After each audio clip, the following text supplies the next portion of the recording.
Fueled by the same passion as esports athletes, Zowie continuously develops tailored products, empowering gamers to bring their best out.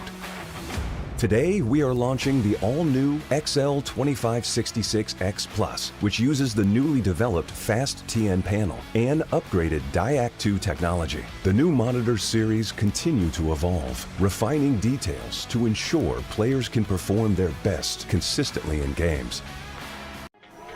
Arctis Nova 7 Gen 2. The app called the biggest cheat code in the industry is here for PC and console. It's got real-time audio control to do crazy things. Okay. So use it and abuse it, you crazy person. It's the new gold standard.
It is time for PGS 8 from Shanghai, China.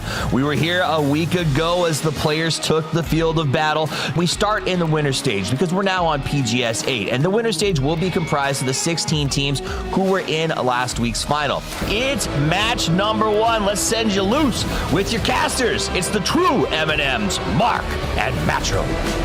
Multiple members of Myth starting to get on too many different sides around of them. Gonna get, big nade comes up from Cowboy. 2 players down for Myth. This is the vibe. Purdy, Luke, they're holding his head. They're lying on the sort of north. They're getting the information. They're feeling it. Tristan Minds will fall down. They're trying to capitalize. It's a 4 versus 1. The Stallions look to try and charge, but Myth has Scappy. He's back on the other side. Just hiding out inside the smokes, trying to go for some flashes. Couple of bullets gonna connect, but no, in the end, it is going to be a massive high kill count victory coming up from the boys in blue, Team Liquid. Portugal Road, now realizing it's a 4v3v1. Ming Ming gets Nerns down. That's a huge knock here for Portugal Road. Punch finds 0 point B though. Now I26V6 has to do the same thing.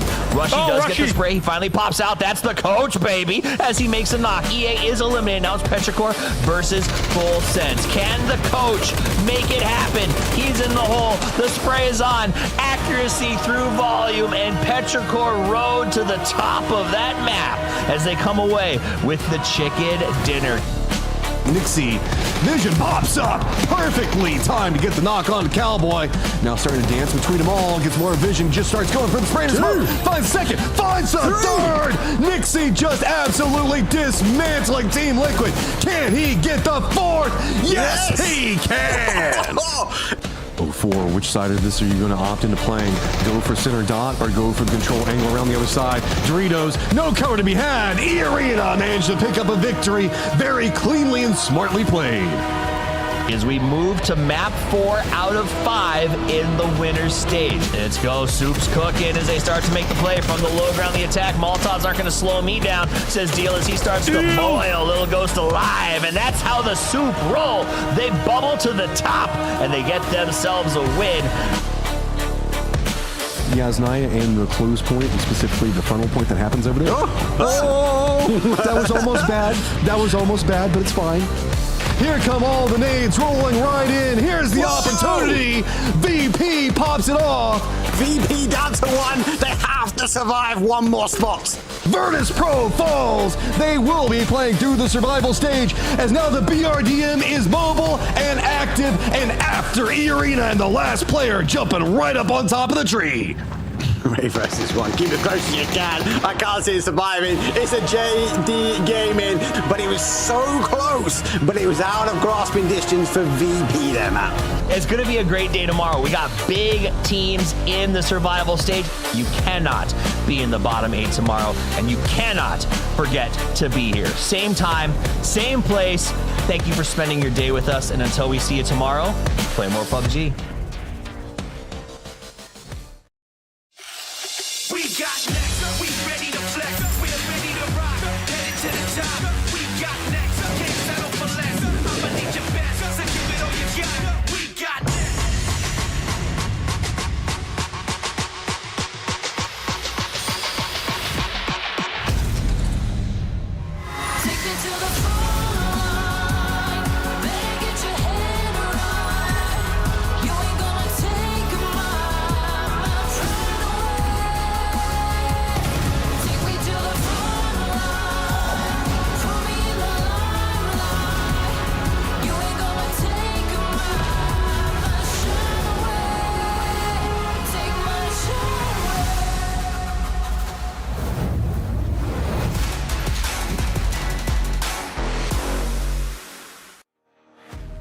Good morning, good evening, good afternoon, wherever you're watching around the world, welcome back. It is time for the survival stage.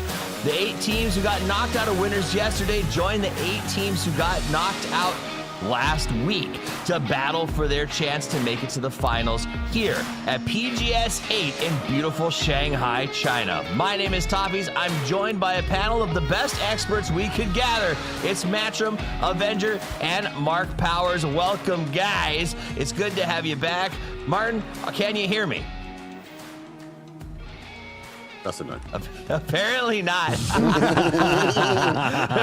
With headphones like that, you think you'd be able to hear him even with it off. But Matt, yesterday was a crazy day yesterday. Standout players, standout moments. What do you remember the most about it? Nixie fragging out, getting a ton of kills, but still having to play through the survival series. If anything, that's going to make everything a little bit interesting moving into today, as a couple of these squads have a lot to prove. Lot to prove, lot to get. It's kind of a big moving day for some of these folks. Mark, what are you most excited about as you look forward to today? Well, from yesterday, it was all about the explosive action. For me, when we look back at the other series, it was actually the week 2, the survival stage teams were the ones that went on and won the final. So when we look at Navi, when we look at a 17 from the last 2, they're victors. Do we have a winning team here that's going to take the grand final over the weekend? We'll have to wait and see.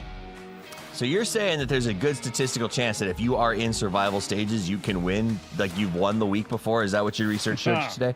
On the week 2 series, yes. So my logic dictates that there is a winner amongst us that is going to compete in these 5 games today. Very nice. Broken clock is right twice a year.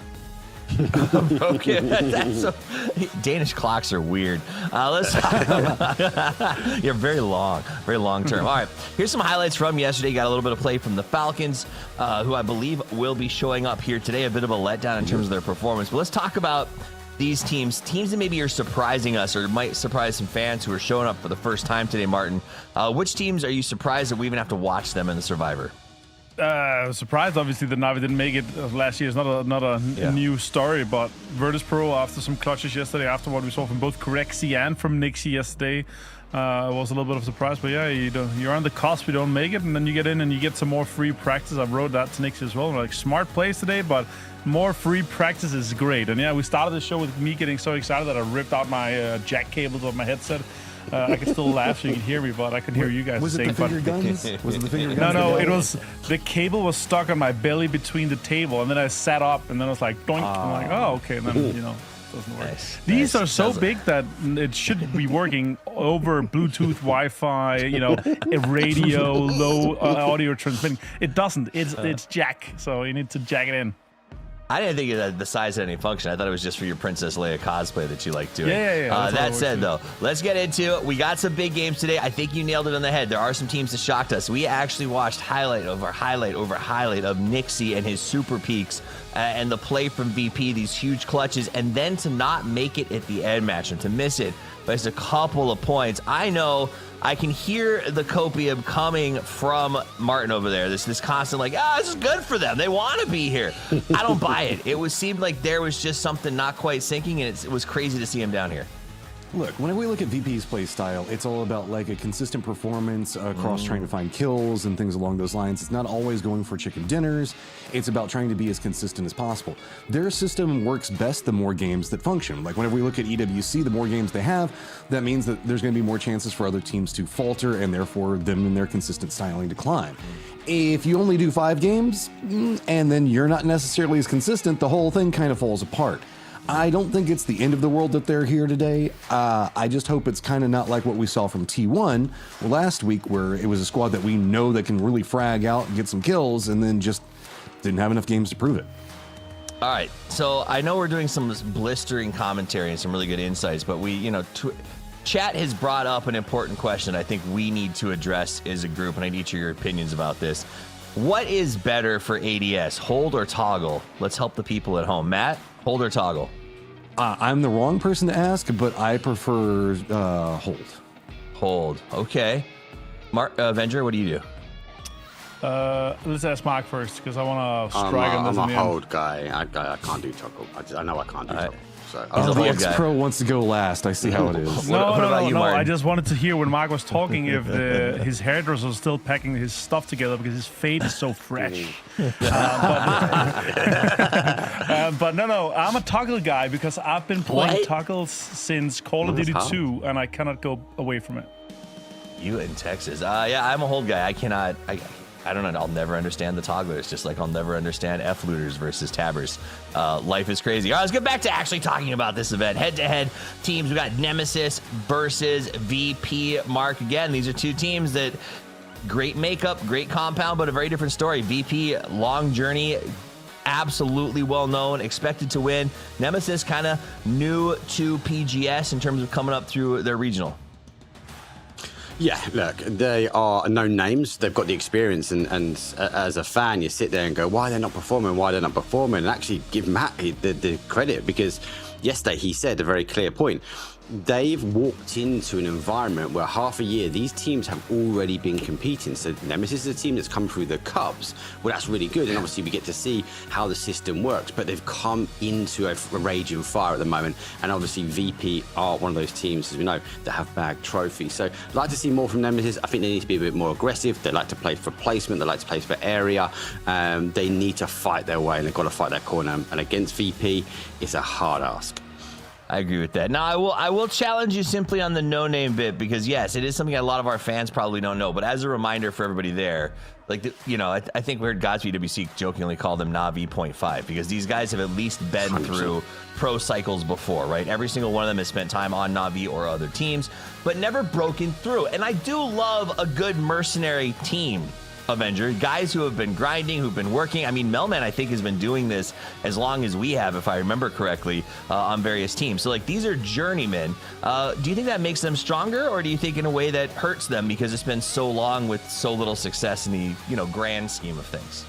I think their biggest issue is that they're such a new team that synergy and standards and protocols is not built in yet. Everything is run game by game and action by action. There's no doubt and no... you have the veterancy in Melman, you have Fraggers and Stade and Diffex, and you have, Lineage in SOSET. So I'm not too worried about them as a team. The problem is getting the reps in, and that's what we're here for, and that's what the grind is going to be happening. We're going to see greatness from them here at their first trip in China. I'm sure of this, and if it's going to be this one or the next PGS, we'll see. If you were to ask them, I think they hope if they were to hit any circles or any luck, that should be the next one, because we have double the amount of PGS points and triple the prize pool, right? So, but yeah, I'm hoping to see some more reps here. I'm not gonna say that it's on purpose. That down here 17 points is nothing too shy of what we got from yesterday. It's problematic, I would say, at first, and just by the sheer fragging power, they should have gotten way more. Yeah, and talking about that bottom of the board yesterday, I mean, Matt, that's something that Martin brings up here. Yes, our winners had 46, and the cutoff was pretty high, but it wasn't because of sponging. It was because of failure, right? At the end of the day, when you talk about 11th, 17 was 11th place, and then from there you got a 13, 11, 11, and a 10. With teams made up like anyone's legend, GK, Full Sense, the defending world champions. Like, I was shocked at some of the numbers we saw yesterday. Yeah, I mean, they are kind of competing with each other, but whenever you start having sharper vitality, you start outperforming squads that we talk about how strong they are, it's kind of complicated. Anyone's legend is entirely confusing, just getting 10 points on the day. Again, it's a squad that should just be able to shoot something. What's going on? Anyone's legend? Hello? Are you playing the game? Right? I mean, but I think I understand your point. Like, every one of these teams, when you look at their rosters, and this is the teams who are playing today, largely because they couldn't do it yesterday. You've got Himas, you've got Sololza, you've got Delwyn, who by himself just has a wealth of experience. Defending world champions. Geek Esports is on there as well. Obviously not the Geek that we grew up with. This is new Korean Geek, but this is still Songjong, Akon, EJ. These guys have been playing for a very long time. I expect a higher point per game average than 3 when I look at them, Mark. Yeah, it's just crazy. And they're really hit and miss. When they're really performing, they're right at the top of that leaderboard. But yesterday was just a whitewash. Like, a complete reset needs to happen for today. And it's one of those teams we've already spoken about. It's a team that actually has more games. They tend to do better, that higher point per average, right? With a 5-game day, it's difficult. And if they're not coming out on match 1, match 2, swinging, I feel like they kind of fade away into the background. Or in this case, Toffee, it's the bottom of the leaderboard. Absolutely. Let's talk about some other people surviving on the leaderboard here. And I'm going to go to you on this one, Matt, as we do take a look at the survival survivors. This is Falcons, 10th place, 26 points. One of the longest running teams that we've got in PUBG, particularly the Americas at this point, seems to have dropped the ball. They put us on a head-to-head of Navi and T1, but I'm just going to ignore it. I'm going to ask you, what is happening with the Falcons? I know the haters love it in chat, but I honestly have been surprised by their performance lately.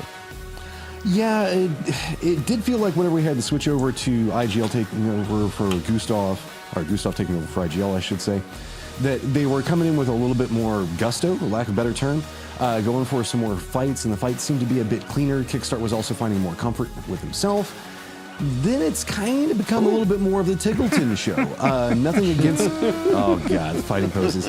Nothing against Shrimsy, who's often been one of the most consistent players on there, but it's been a lot of mortar play coming up from Tiggleton. It feels like they're leaning into a bit more ranged in a more close range combat style meta, and it's just not working for them. I don't know if that's just due to how they're wanting to approach fights or a hesitancy to take fights, but it does seem like they are a little bit behind on the circles, and it's kind of putting them in disadvantaged positions on a pretty regular basis.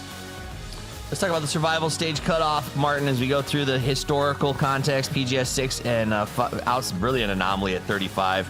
PGS 5 close to that at 30. That said, though, it seems like this number 25 to 29 is really where you need to be targeting. 30, I guess, is the safest spot if you're planning for today? Yeah, 30 is what you're going for, and then you're going to have to see what happens in the last game. Obviously, is my take on that. I want to wrap up our thoughts on the teams that have been doing rough. Falcons, yes, they also did not have a single circle yesterday. It's a little bit rough. Then you have to fight from the edge as well. We continue the same match yesterday, obviously starting and finishing with Wrangle.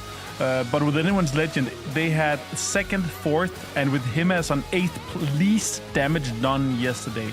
Like, it's not just not having fights, it's not winning a single engagement or 1 versus 1 from a whole team that's supposed to be legendary. A little bit sad to see, and I hope they're able to step it up, especially considering that up until yesterday, Himas was the only player to have broken 200 total kills in PGS. That's wild. It almost tells you, when you look at that, the implication is that it's not even that they're losing fights, they're not getting into them correctly, that it's crashes, rotations. Bad macro negates excellent micro. And I think that's something that a lot of teams can sort of learn from, especially as we've seen these quick changes, the new metas, big shifts. It is that idea of like, a lot of teams are really developing, you know, focusing on this idea of Nixie. He's the king of peaks. His micro is better than anyone else in the world when it comes to TPP right now. But if you don't have the macro to go along with it and a little bit of luck, Mark, there's not much else you can do. When you've got an in-game name as VP TPP King, he has to live to that, right? That's come from a lot of grinding. And we were saying on the before the pre-show kicked off, I was looking at the replays, and you just watch his peaks. It's insane. It is crazy how he gets away with it. But when we look when the changes were made, he was one of the people which were out there really, really grinding. And as he mentioned in his interview, every time he hears someone moaning about TPP, that encourages him, that gives him the drive to do better. And it's scary. It feels like he's so far ahead of a lot of these players. You know, we just saw Na'Vi. I want to talk about them for a minute because we haven't seen them for a minute. What is happening? This is a team that I had on my list. Maybe I liquidated them from last year, where I was like, this is the year that Na'Vi could go big at PGC and maybe win it. I did, and now look at them. It's just absolute. I don't understand why, Martin. Is it communication? Like, because this is young guns who should be bombing it, like killing it right now. That's the same story again. Like, they were in survival stage last place, 12 points in their 5 games last survival stage PG7. That's just like the floor falls out below you kind of story for them. So they don't come out swinging today. You know, I'm going to take even more advantage of Boostic and Hackatar not being in my ranked games. Like, that's just going to be, a little bit sad times. I hope they do well. I hope to see them in the finals here. They are a team that's competing up in the top. Well, it's time to compete right here, right now. 5 games to make a statement that you deserve to be in the final, and the winner's stage at some point was just a fluke. This is game number 1 of the survival stage from Shanghai, China in PGS 8. Yesterday, we started with the real M&M. Today, we're starting with an M&Ms that are just a little bit nuts. It's Mark Powers and Martin, or Avengers, I like to call them. Take it away, gentlemen.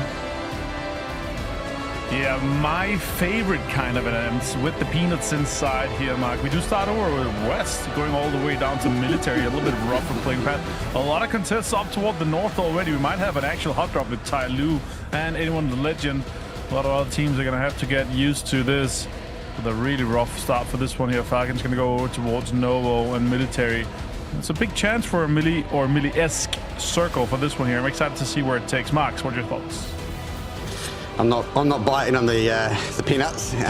I'm the joke that you tried to eschew there. No. Going to be a good day. I think we're going to see a lot more aggression, especially for these teams that need to get in. We spoke about anyone's legend, obviously, and how they need to kind of perform early.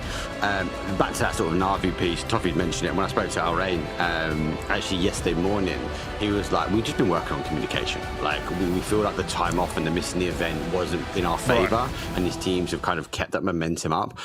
And as a result, the comms are just not there. And they've been doing a lot of 1 versus 1s. And like I said yesterday, it has been coming out on top. So I'm interested to see how that kind of translates, should we say, to the survival stage. Yeah, I get that because, you know, usually you train communication by playing the game, and you have 12 points in 5 games. You're going to struggle a lot. I really hope to see them swing it back there.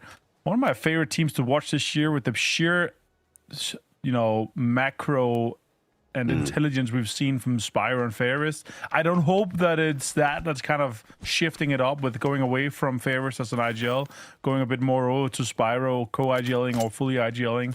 Spyro had a great event at PNC. They had great events.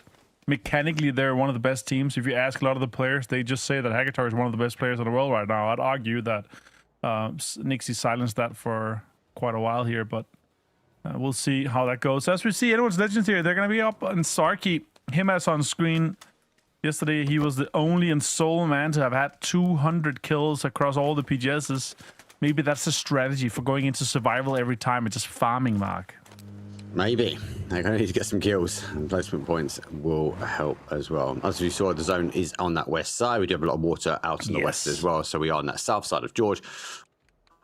from Morse. Corey would be an interesting point. M&M compound. So a lot of these teams will be looking to go for that rotation. Interesting though, these guys are moving across towards that sort of east side, moving towards Nemesis normal drop. So again, are we looking at a level of aggression, some early kills potentially at this team? I think lack of knowledge or awareness that Nemesis is going to be this far. They probably think that they're going to be looting the shooting range in south. I mean, they're just going into the north side of Severny. Usually Nemesis also takes no lean. They take some of the more compounds kind of north of Rorschach, west of ES9, spreading out a little bit more. And considering this is not a home turf circle, Nemesis might have moved early. So let's see how that approach is for that. As we do see, again, the Expendables. 2024, 75% of this roster have one PGC. And it's a former shadow of themselves.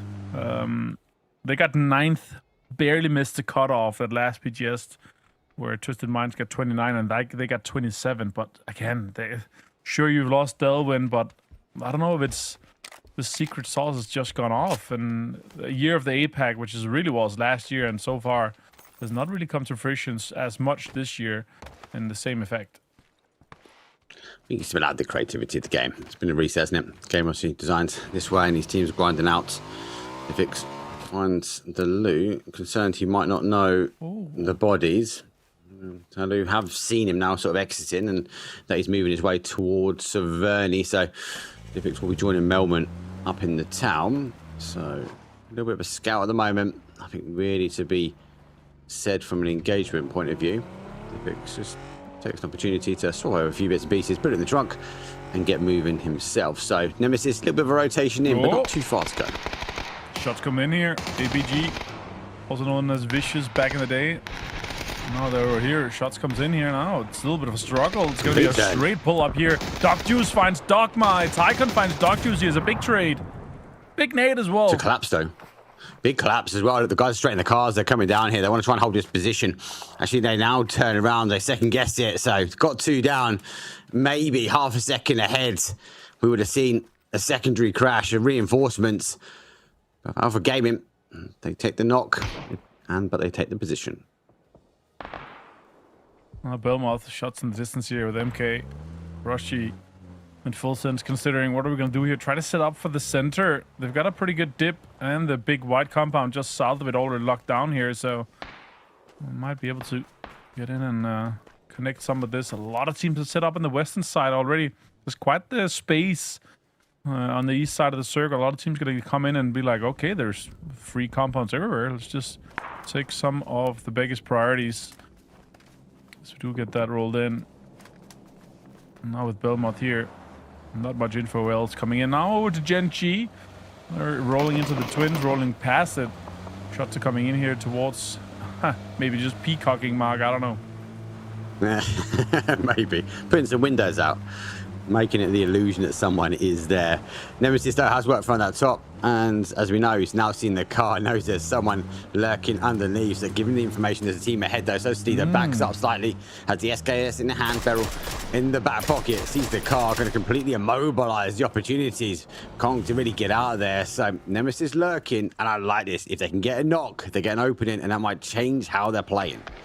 I just looked at him and his POV, and I pressed M on my keyboard to look at the map instead of just looking to my other screen. Sometimes that happens. Here with Nemesis, obviously, they're outside the zone fighting right now on the other side. They have other teams kind of coming in close, but with this Tai Lu fight here, this is going to delay them so much that no matter where the circle goes...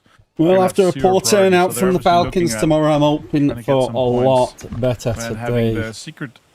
Sorry about that, we were just sorting a few bits out as the game starts, so I do apologise. I do thank you all for joining this co-stream on Friday the 14th. How are you all? Did they see? I hope you're doing well. They have info on anyone legends? I think they have info maybe that saw cars coming in. Fun of its own, there we go. Now they know. Take some shots. Tai Lu's got the problem though. Tai Lu's stuck in the middle. They get the opening knocked. Delwood will go down. Big day of PUBG ahead. Because Nemesis not too far away. They're getting in their cars. They're looking for the push in as well.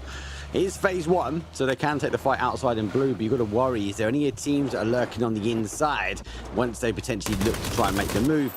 And for them, actually, Team Vitality already moving towards that south side of the door. Mic check, mic check. I love that there's so many more people playing the M249s, because obviously they're you know, getting ready for that next patch where RPD and LMGs in general have been buffed. The next meta shift has happened, and for the next 4 months you guys are going to be enjoying some LMG action. So look at that, Destroy actually has a really good angle onto Taidu Hausker in his car. He's going to pop some tires, maybe take some shots towards it here. Maybe you can get some more damage done to the car, so Hausker is going to be delayed even more. Good damage done here too as well, Mark. Damage has been done. Zone has shifted as well, so we've played down towards the south. Lose a large proportion of that water. Still going to be a factor, but a lot later on. So you have to wait and see if we see another pull back towards the west. Falcons, though, have taken an emergency pickup from military, where they landed by themselves, but they've gone for a scout. Gustav ahead of them. The rest of the guys now working, and they have turned left. So they are taking that Ferry Pier Road, coming on that south side of zone. Geeke's still not quite in zone. Vitality on the other side also taking an emergency pickup from the north. So South George's door is now open for kind of that Tyloo, Nemesis, or anyone's legend to sort of come in, because everyone's playing down towards the south. Absolutely. No, I was listening. Did they get his chip? I'm not sure, but they are definitely going straight towards this to get a rest potentially. Let's see if it's open. But they are also driving really far away from it. Open. No info is coming in, as Nemesis is also driving across here, getting close to Everest. If you have the maps open, you can actually see there's quite the space on the northeast side here, Mark. And now with an emergency pickup, with Vitality coming in as well, T1 is putting a lot of pressure on them. Actually didn't manage to get any single knock here. It's very easy to line inside the swamp as there's so much trees for cover.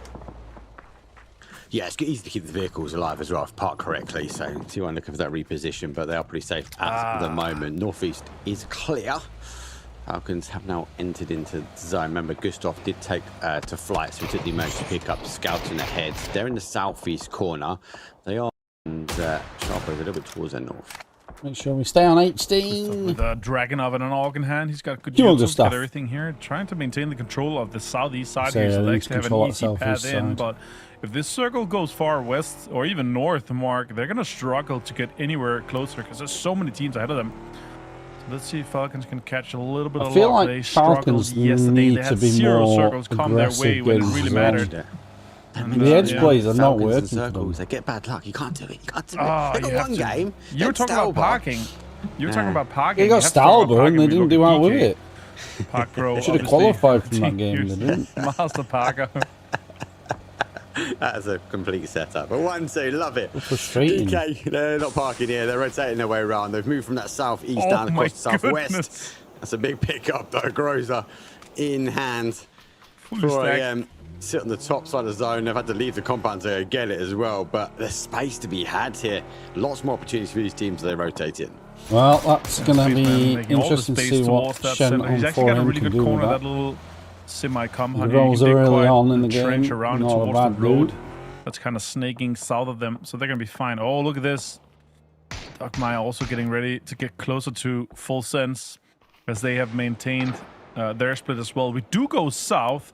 We have a pre-drive coming in from Falcons. I like that. The information that's going to be able to come in and go deeper for it. They're going to see teams and players leaving, and they're going to be able to take space, potentially even from VP, as they send up in the compound for them. They see cars leaving from it. They're going to have that dirt road to themselves. Great pre-drive here from Falcons.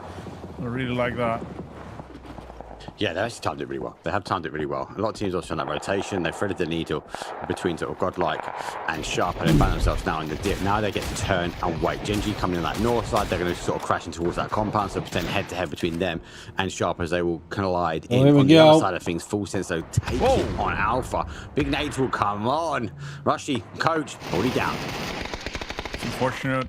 Bean does find one. Jedi goes down as well to Soul, and Kickstart steals Salute. That's a great knock here with the MK and the headshot here. Oh, Bean also takes damage. A really great opportunity for Falcons to get some damage on the third party this fight a little bit. And they're not going to engage on it, but they're going to damage them as they go down here. I think they're going to be able to get Salute, though. We'll see how that kind of happens, as Sharper is still inside this compound, with Danobat now picking up a shotgun. And Earthside Blue has a Molotov in hand. Molotov in hand, shotgun in the back pocket. Does get the opening, so will fall down. The obviously has to reposition. Looks for the outside edge, doesn't quite get the shots. His Kickstart causing chaos though, forcing him to work back in. And Kickstart eventually gets in that knock from Narnia, but he's not going to be able to get the flush. So Smokes will provide the ample amount of cover that's needed. But for Gen G, final player, final chance. And if he goes left of that wall, Kickstart's going to unload again. This is a really great pull-up here from Diffix, actually. Can they get some kills? Can they get something done here? They actually all have quite an easy entry here. It's Louis pulls in and kind of gets closer here. Stun under. Waiting for more util here.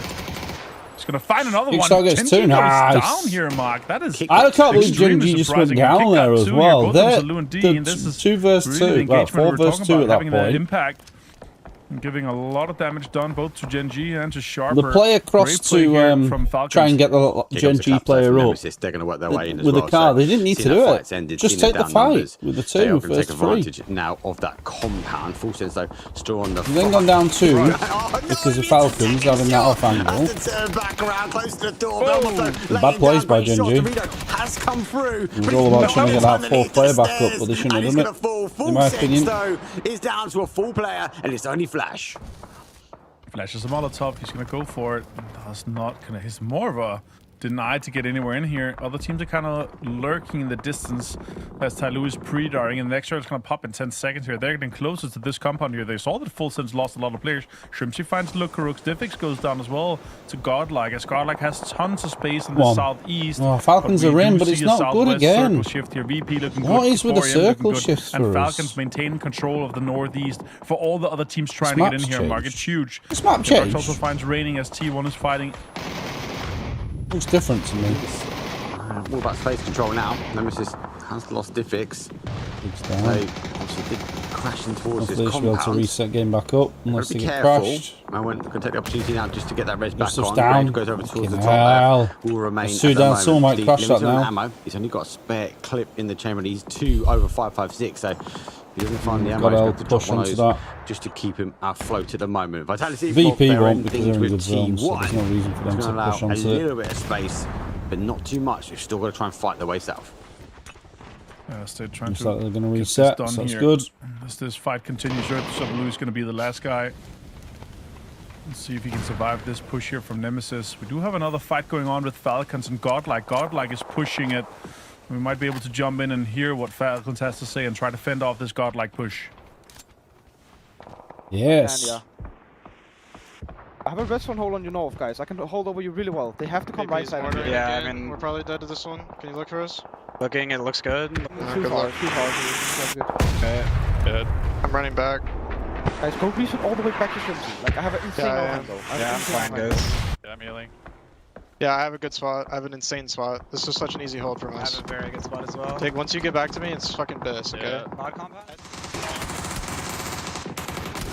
Alright, Nemesis, can you get Sabaloo? He gets 1 actually. He gets 2, finds Melman and Soset. Stade now has to go and help this. They were looking to just finish this fight quickly, but with Sabaloo just the goat apparently.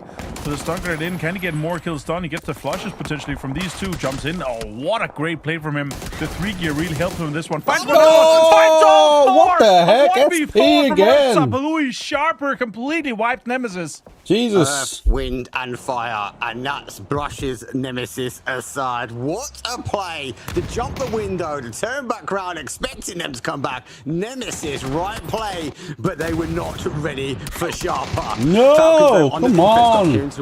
Falcons do not look good as a team. Godlike coming in, but Vitality also played some space what on that north side. With them? Some problems as the Vante finds Gustav though, but he gets flushed out by Godlike. Yeah, really good third party there. It's the most frustrating to make team Falcons to watch even weaker. And now Godlike trying to get this push going even further here. Shrimps is still knocked. It's basically just a 2-man from Falcon standing and trying to withhold this push from Godlike. They're getting in close. Blue Suns is being committed as well towards this emergency cover. And they're all 4 standing. Good damage done. Kick, can he do more? So Kick can do more. He's been on it already. Oh no, the car comes in. He does open things up. Heaven will go down with the grenade. Oh, for fuck's sake. Hold not for long. 11th place for Falcon. Only 2 kills on the board. And that'll be it for game 1 for them. That's a great read from Godlike. When they saw the first knock, useless man. VP also knocked one of them. I think it was Gustav in the earlier fight here. They saw that opportunity and they worked on that and took it away. Now, though, they have to move once again as the circle goes west. I can't find 2 flushes on Simon. What are they going to do? They're going to have to make changes. It's not working. Nice. Well played by Hello My Pad. Working. Tygan goes down here as they are the 10th team to be eliminated. Look at this. This replay is insane. There's 2 dropping. He jumps out the window and they line up for him perfectly. Obviously, Blue Zone's doing some damage. I mean, you look at Sonics and why they came out. To be disappointed, and you can see it on their face. I don't blame them. Just immediately stood up and get out of there. Yeah. That's a tilde I don't right there. think so Falcons will win a single tournament if this they're able way. to, get this cleaned out. Yeah, Gen G had all their stuff there. Sharper, they could get all the loot they needed and then kind of approached in this circle quite easily. Now got like a big push here. They're not even inside this next circle here. VP's going to hold this out. Potentially easy point for VP. I don't know what you change. If they finish this up nicely. Vitality driving deeper. 4am and you might PK even see your Falcons just towards the center. Yes, much of them. Full Hail Mary, isn't it, right? There's not much Drop information all 4. they've got. They're trying to find some position. That car is gone, so it's got to abandon we'll see though. EJ looking to try and abandon the final ship. I think Trims is probably last tournaments anyway this year. It was a roll of the dice, but it was a roll of the dice outside of placement. They fall in 9th. Here we're done with competitive PUBG. With these circles here. They have the entire west control here, and Navi on the south side now opens up and destroy here. Finds everything. Hekatori finds and Spur finds 2 with Pakro, hopes to Salotzi 2 now. Godlike with a big pull up onto 4am here. Big shots comes in. Shen finds 1. Banner finds another one. Spaceman's with a nade as well. Just have to find a team on the break. And Godlike charging forward. 4am step out of the shaft, but gets caused damage from DK. Not fitting with any of the teams. We'll see though. Still time for them to come good as a team. Going to be the car behind. Shen just not hits the final fun to blow. watch. Godlike though, it lasted into towards the placements. Yumi out here making a lot of work, getting kills, stealing left, right, and center here. Can they put some pressure onto 4am? And they would clear this entire swamp quite easily. Gam and the Expendables is down to just 1 as he found another one from that side. They have the entire east to themselves. They have a really good ridge that's completely covered both sides of the road here. They're going to be able to put so much pressure onto Navi here. Can they maybe get even another knock here? As we do see Spyro driving in, getting closer and reuniting with his teammates. They maintain control of the south. Good play. Good play from Navi, using the train to advantage. It's obviously used a divot just to keep the car safe. Now it's going to provide the cover. VP on the adjacent side now. Obviously, Spyro is a little bit ahead of this. So the rest of the team now need to find another entry point here because of that high ground they sit on. Nixie opens things up. Hakatori does get knocked. Zone also shifting now towards the north. So they've got to get that res as quick as they can, but they've got to get in the cars and into the bowl where Spyro is. Sharp out in 6th place there. Look at that. That's 2 placement points as well alongside that clutch mark. What a play from him. What a play for Sharper. Puts them on 8 points. The 4 kills he got on Nemesis plus the 2 they had. It was a 4am or VP win, I think. Great play from them there to fend off that many teams trying to third party. Now shots comes in here from Nixie. VP are more than capable of getting this zone. There's not that many spots they can beat. And it's going to be a little bit difficult for VP to get in deeper here, but they do have vehicles. I don't believe they can take on a fight with potentially GT as well. Yeah, don't forget, they know that one of the cars is below them, so they're fighting free on the other side. So for them, they can keep Spyro at bay, make sure he doesn't peek over the top, and then they can go for a full commit to apply pressure. For Navi, now with VP moving towards that position, it's not going to allow them to come off the high ground towards him, so they're going to have to take a potential head-to-head fight or disengage completely. But if they disengage, they go towards the west, and Geek have already set up for them. This is a great play from Spyro, by the way. The amount of just a bit short. Is he going to leave or is he going to stay there? And the amount of utility they have to use is really enabling Navi to make a push towards the road and potentially fight perfect. PK. That's right on him. I really like that. That's so smart. More nades being committed here. Good damage done. 55 from that nade. More utility being committed. There's so much they have to use. And now 4am is third partying the fight. And the fight is not even inside this new circle here, Mark. What a great play from Spyro. Yeah, he's just delaying the right. He's just that's him down there. Up as much utility as he can. Nade's good, does some damage though, gets the med on in time. Beamy launches over the top, just have a little peek, not to commit. He's found the information there's smoke, and obviously more important, the car. They've already launched the car. Not a bad name, but it's not enough. Sparrow knows that another one's coming in. He makes the move, and it's Luke Rocks on the other side though. Time delayed, and that's going to be the question. Have they sucked up enough from VP to deny entry? Yeah, now the amount of time they have now to make this move and make a push onto either Na'Vi or closer inside the swamp here is going to be extremely difficult. Song Jiangfan's Hackatory, that's a big name to take down, and VP is really opening up another push here, getting closer to Wangef that's sitting in the distance from GT. The last player, I think Correx is aware that there might be a player here close. Their kill feed is usually really on point. Problem is, they're now in the swamp area. It does provide huge amounts of cover, let alone the ability to adapt the terrain to your liking. Crexy has to go for the spin. Boost it though, takes the 1 versus 1 and will put him down, but in exchange, he will lose his life towards Geekay on the west side. They're looking out to cross the road. VP in the bowl, high ground taken by Na'Vi. A huge Hail Mary. Good nade! What a nade! Nixie puts the end to Terrorist. Blue zone here in Ixie, and the guys might not realize that Wangef is in this exact spot here. Boostic gets it. Wangef's now taking shots here. This is really important information. More blue zones coming in towards Nix and the guys. As EK is taking so much control. Another northern shift here. Look at that nade. Perfect nade from Parkro. Gets Nixie down. Parked up that grenade to the feet of Nixie. Whoa. And then Parkpo finishes things off though. As F will go down. Nixie confirms it's a complete utility dump. They've got the height advantage. Geekay have been waiting in the wings for time. And now they get their chance to launch 11 kills, top 3, and they're driving things forward. And now it's a 4v4 versus a sole defender, Beamy. He did find a full 3-gear set here, so he does have something to work with, but he's outside the new zone. But now it's GK's turn to make moves. 4AM has to circle. They had a really good shift here. He does have the information on the GK players, but this shield is giving him away. He doesn't have a ghillie suit or anything else inside this crate here. It's going to be really easy to find him. And they're fully aware of his current position, I would assume. GK trying to get deeper in here. They know that this next big fight is 4AM, and maybe they can make a play and make a push so that Beamy's third party is onto 4AM rather than onto GK. They have this high ground advantage. It's really good for GK actually. This is a super strong position for them, but 4AM now with the fight on this ridge here, Mark, it's going to make a push. The Parkpo showing his moves. She told me parking earlier. 4AM, you've got the numbers. Told you. It's the man. Unfortunately, he's giving away a lot of information.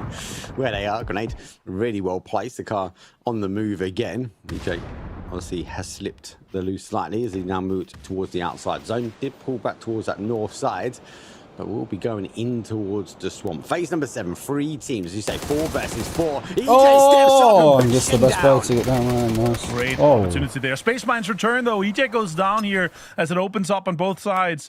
VP is going to make another move here, and they only maintain 1 player on the southern side here. So much utility being committed. Parkro finds Shen for the confirm. More blue zones is coming in. Spaceman getting so much damage done here, and it's not going to be enough with the double blue zone. Look at the damage done here. Akan finds it. The double blue zone is massive, and now the rest on TJ might be huge. GK with 12 kills. Insane performance from them so far. Yesterday, they had 11 total points on the day mark, and they start this game with 13 kills on the top 5.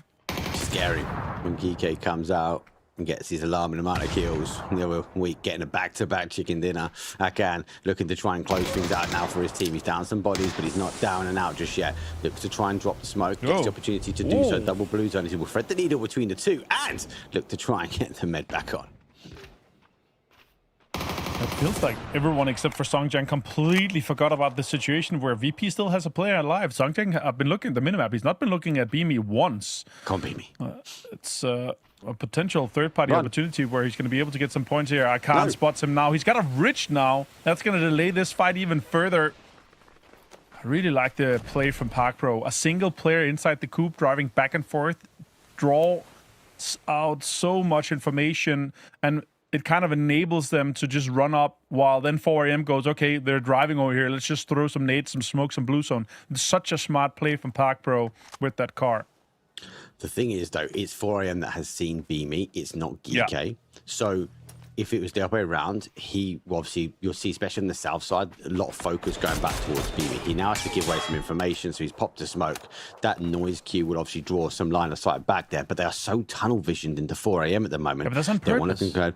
Akano moves up around the other side. The shield provides the cover. Aims to step back and goes down towards 34. Has to retreat, and PUBG looking to try and find another opening. Phase number 8 becomes tactical now. At what point did these two teams go, let's just get rid of Beamy and then go head to head? See how they kind of set that up. They wanted Beamy to be the third party onto 4 a.m. It's so smart by GK. They wanted that bridge to make sure they had the full cover from Beamy. Songjang parked the car and played up there. He was aware that he's going to be on the other ridge here, and then he made sure that the fight is going to be on it. Oh, then Beamy opens up and hits the Mimic, helping even more damage done onto it. And it's going to be some damage towards Beamy now, as this is going to be annoying. Songjang says no. One more point going towards GK with 14 kills. Now they're sending it in. Good nade. Damage done. The rest comes off, and not another point is going to come the way of VP. But shots come in. Akan finds one. He finds another one. Oh, Winder didn't return. It's going to be GK for a great chicken dinner mark here. Extremely well played by them. What a game. High kills, volume, and control at the end. Only one team will fight their way alive out of the swamp. And for Toffees and Matt, it's going to be GK. I give that game a GK plus as they came out on top. Good win. We judged them at the start of the day, Matt. I said, those are not acceptable numbers. Let's talk about the teams that are letting us down. And I feel like maybe they took that personally. I mean, GK has their pop-offs. You got to give them that, man. They know how to, like, find the ways to get their big games, and they should be feeling really good. With the amount of kills that they managed to pick up off of this and the points for a victory, they should be coasting pretty well in these next couple of games to be able to qualify and move on to the final stage. Well, all about first If anything, now they don't have to worry about consistency anymore. They can just kind of do whatever they want. For Falcons, if anything, Martin, you know how I know GK is a smart team? 4 a.m. tried to counter-peek Beamy and beat him with guns. GK just used grenades and didn't even bother. Yeah, exactly. Beamy dominated one player with a 4x FAMAS and like, okay. And then Songjang was like, okay, I can maybe get one more kill. Now they're hurt. But the way that they set up, the bait with the coup, the way they set up where it's like, okay, we're not going to be visible to Beamy. Beamy's going to third party 4 a.m. Like, it just talks to, again, the reason why Songjang was chosen as the IGL for PNC Korea. It talks to how smart of a team they are, but sure, we talked a little bit about why they didn't do that yesterday. I don't know, man. It's this hit and miss, like the extremely high highs and then back to the extremely low lows. Sure, they did get some Western shifts where it really mattered, where we got onto the road. But they made it work, and they got all the kills. You saw how many teams that are rotating as well. They got all of them. Yeah, I mean, at the end of the day, yes, catching shifts is undeniable, but this is an area that, you know, it's not easy to play. Even if you catch shifts, running out of swamp is not easy choices to make. This first shift was 60% playable, 40% water. It made it a really tough map in general, Mark. And I was impressed with, I think, this flexibility of a lot of our teams here in the survival stage to come out and sort of deal with it quickly. Yeah, I agree. I think we saw it very early on, right? We saw early fights, especially on that North, Nemesis, Anyone's Legend, obviously. Then they opted to disengage. Again, that shows the level of high IQ to actually, we need to get into this zone. Then we saw sort of Swamp exposed, and we saw some good plays. Look at Spyro, look at how he used the train to use his car, get it in safe, that delayed the VP. And then even down towards the end, how did actually VP look to try and get in? Shows great knowledge of the map, and actually a really, really strong ending for these teams. I love the animated pictures. GK Esports comes out as your winner in game number 1. They get themselves chicken. They do a ton of damage, get a solid kill count. And if the goal is 30, these guys are already very cleanly on track to qualifying, Matt. Oh, without a doubt. I mean, the way we saw everything kind of pull down the swamp and they had the high ground, they had to defend it from the squads that were playing over more to the west. That's where a big stack of their kills came from. And then in the later stages, it was just old school Star Wars high ground, low ground, where they were just kind of looking down at everybody and they didn't want to overextend and push themselves into anything and just let the circles kind of corral the firefights as they wanted.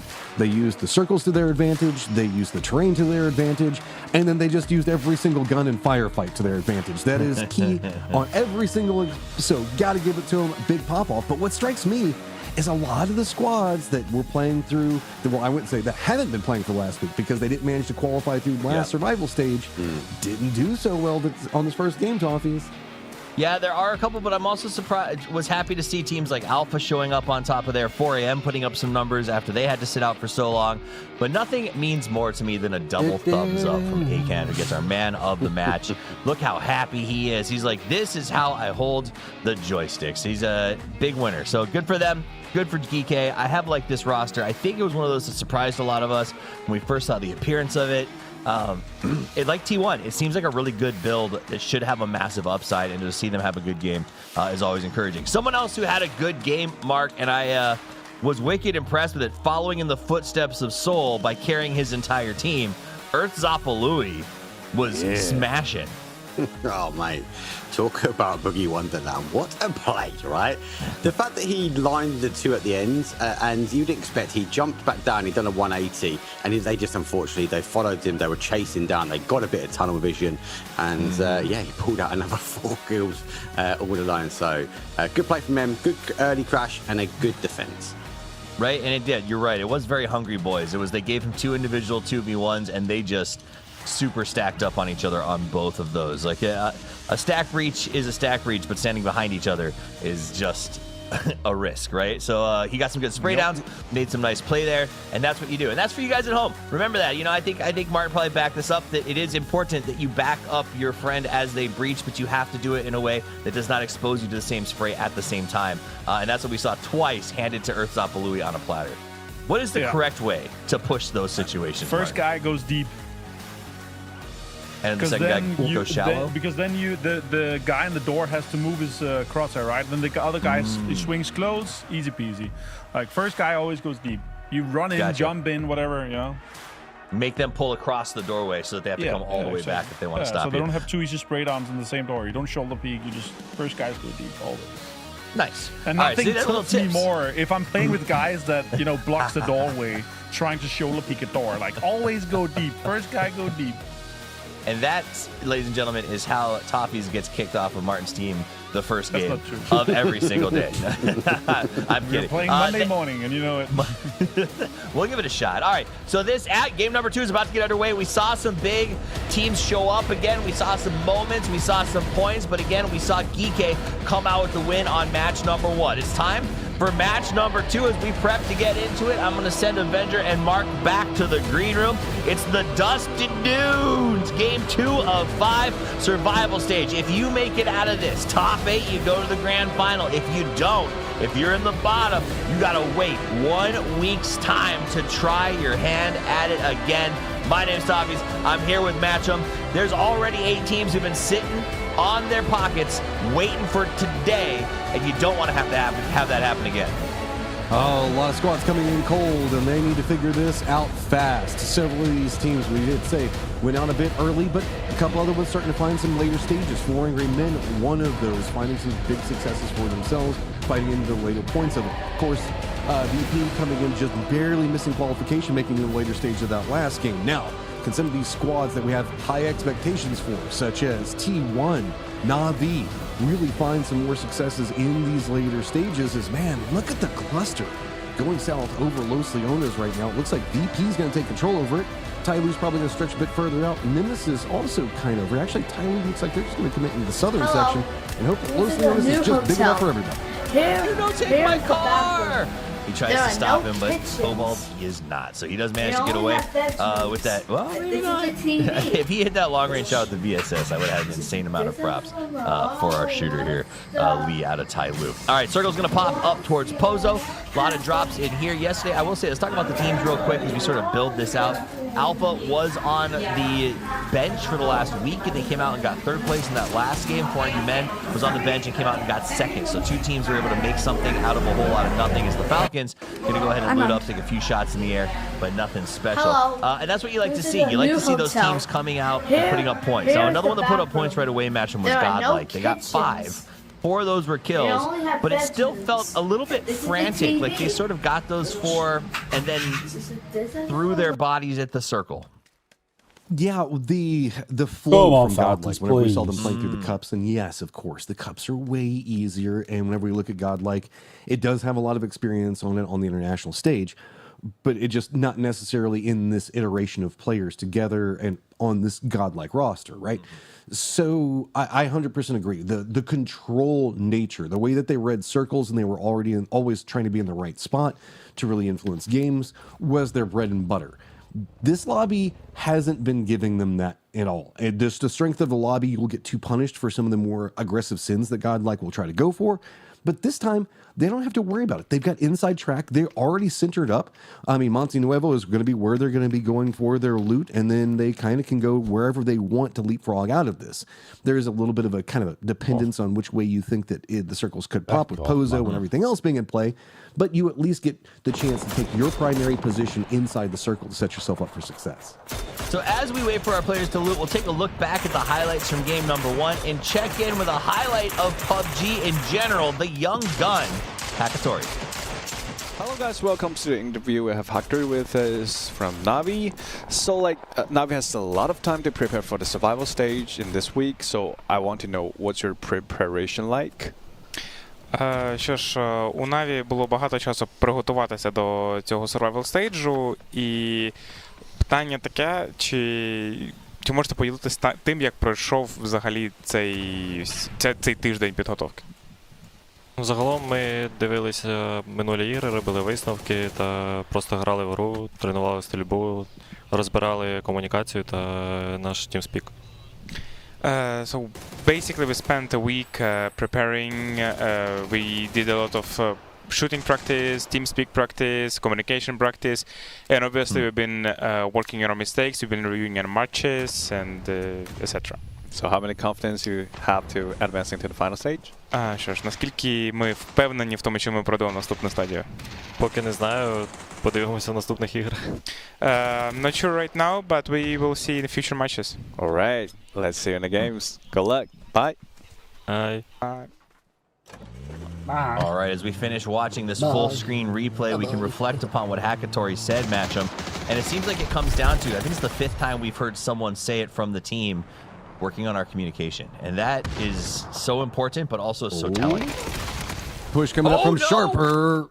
He runs right over here onto position, takes down Alpha. A little bit of defense coming up from Simon T right now, but Earth and Jedi both know exactly where he is. A little bit of flank position. Nice. Nate does connect, and Earth, man, Earth is just playing out of his mind right now. The way that he is just trying to consistently keep his squad in desperate situations. We saw it from swimming in the ocean to doing anything that he can, trying to clutch up. Jedi, though, is going to be the guy that's watching the other side. Feed that information over. Is he going to go after Pow? You know, Jedi specialize in space, but Earth's got gravity as he manages to pull these guys towards him. Makes a nice little play as Jedi off to the far side, has to deal with APG over here on his own.